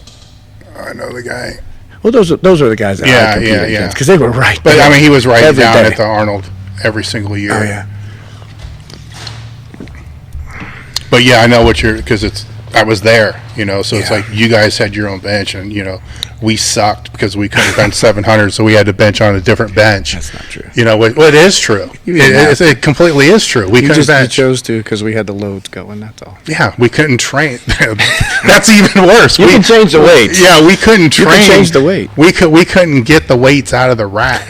I remember one time, you guys had George had some band set up that was through the roof. Yeah, I almost got hurt that day. Yeah, and I just wanted to take it out of the rack. Tough. I couldn't even get it out of the rack. Then you guys worked up awful. to 455. It was awful. It was a ton of. I Awful. couldn't even get it out of the rack. And I'm like, there's no way they're going to do more than 2 plates, than 455 or whatever. But So, also, though, although that's a tough room, you can see, I was there at the behest of Louis, and I served at his pleasure, and he wanted me there specifically to create the kind of atmosphere where we all kept pushing each other. And, you look right, you look left, and there's another guy just like you in your town. I was the first guy in Ohio to bench 600. And at my peak, I got how many guys? 5 guys in my gym benching what I bench. And they're all right there. And there were some other guys worldwide, too. Frank Frommer at 220, Shabbat. Yari Sherman at 275, and all of the super heavyweights like Anthony Clark, and so I competed against all those guys. But what I would consider my rivals were my hometown, the guys in my gym, the guys on the other bench over there. It's just right there. Then you were around with when was Crawford? Yeah. So He Crawford, had just started, yeah. Descenzio. Now, talk about a guy who Goes out of the wasn't shirt. very strong, but benched just as Technician. much as everyone else Yeah. because he learned how to use that shirt so well, so quickly. He was way ahead of us all. Yeah, All of- Descenzio was another Yeah. one. Shabbat Yeah, Glenn. was another one. He was strong. He never learned how to use the shirt. No, he was just strong. He didn't put the time in, just like we were talking Yeah. about earlier, Dave. he never wanted to master the skill. And so, No. there you go. Good. This could be a good one to end on, unless you guys have anything else. Could JM go a little bit more into detail on his extreme fat loss methods and how they affected his strength and mental? I know we did that the last podcast, but if there's anything that maybe a little bit more detail on that. What can I say about dropping weight, cutting weight? It's the reverse of gaining weight. It's the precise same discipline, but in reverse. So if you have been able to gain weight and go up 3 classes, you can come down 3 classes. I think pretty much everybody should be able to touch 3 classes. The class that they're naturally in, overeat a little bit and go up 1, and then discipline themselves a little bit and go down 1. So I think it's realistic to think that if you wanted to, you could compete in 3 different classes, and 2 classes for certain. You could go up or down, and have more competitors at your disposal. But the strength loss, let's deal with that then. So when you gain weight, you gain strength, and so that's a fact. When you lose weight, you lose strength, and that's a fact. So the trick is to, when you're gaining weight, amass as much strength as you can on the way up. And then when you're losing weight, hold on to as much as you can. So it becomes a stair stepping.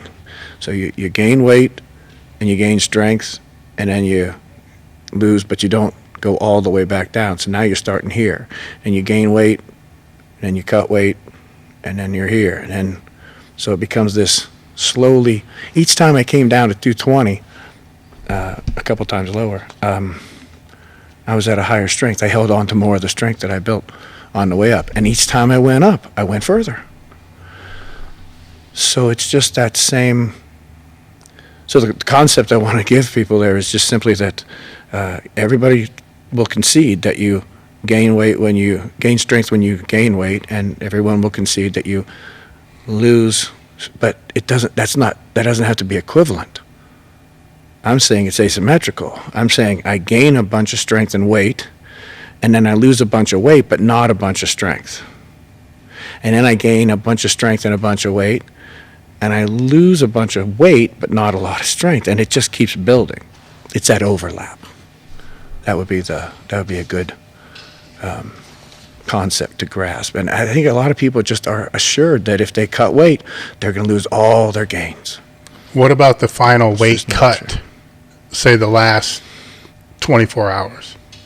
50. 50 hours. Yeah. 24, 25 pounds in 50 hours. Yes. All water. Okay. No food, no water for 2 days. But you've loaded in before that. So the glycogen is there, and you don't work out. You barely move. And you just blow the water out, which you replace, and also any chyme or food in your bowel. So how does that 2 days go? How are you feeling with no water, no food that whole time? Well, I think what happens is that people are convinced that that's how they're going to feel when they have to lift. And so they feel, if they've ever tried to cut hard one time, they decide never to do it again, because in their mind they decide, I feel terrible, so I'm going to feel terrible tomorrow. And then they do poorly. And so they prove to themselves that when I cut weight, I lose all my strength. And you have to be at your best when the best is needed. That's the day after the weigh-in. That's 24 hours later. And so you have to be very good at blowing the water out, and then you have to be very good at reconstituting, putting it all back, and then some.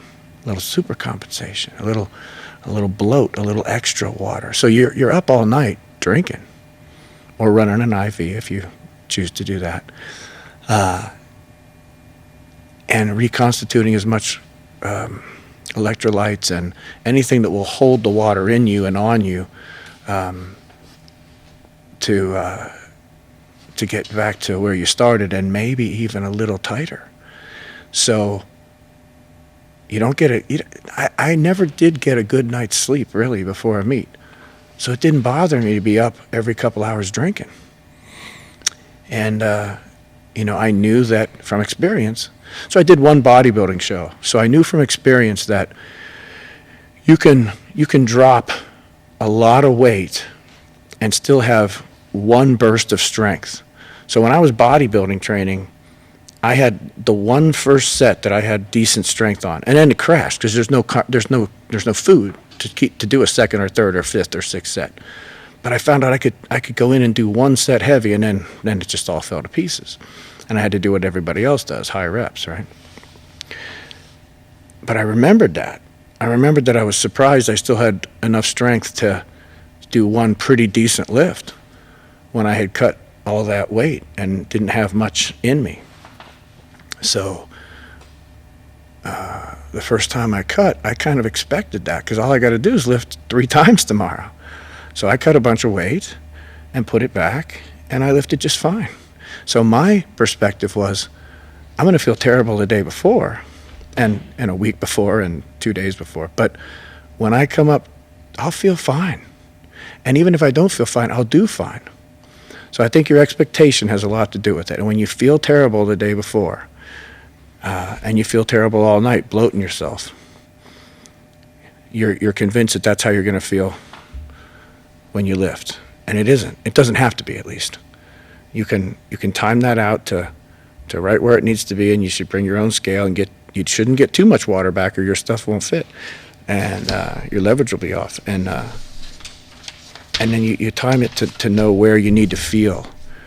And so I think the mistake is that guys cut weight and they convince themselves that I feel terrible, so I'm going to feel terrible like this for the rest of my life.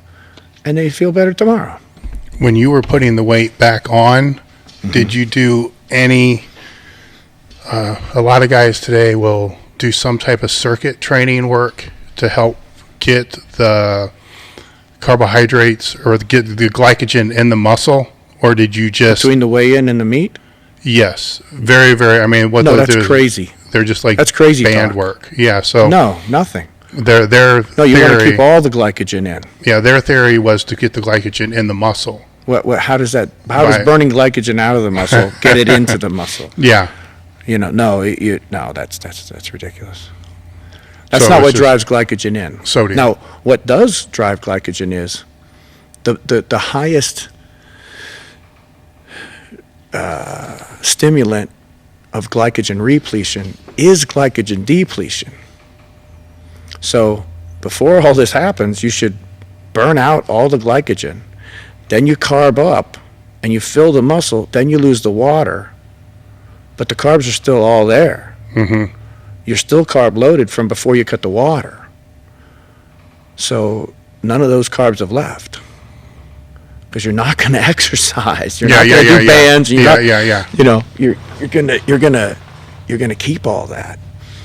And so I don't understand the exercising in between that doesn't follow. That's not. But again, anything that makes you feel stronger, I have to concede that's your trick. So if you hit yourself in the head and you knock yourself unconscious and you're like, okay, when you come to, now I'm ready, and you have to do that every meet. Okay, if that's your ticket, then that's your ticket. So just like the people that can imagine them doing poorly, and that's their expectation. A guy that hits himself in the head knocks himself out, and when he comes to, he's like, okay, now I'm ready to do the meet. That's his expectation. And I can't rob him of that, but that doesn't make any sense. Mm-hmm. And I'm not going to do that stuff. Yeah. Those guys are just easier for me to beat. They just make it easier. All right. Anything else you guys want to add to that? No.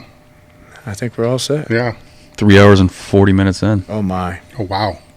All right. Thanks for tuning in, guys. Cool. Thank you, guys. All right.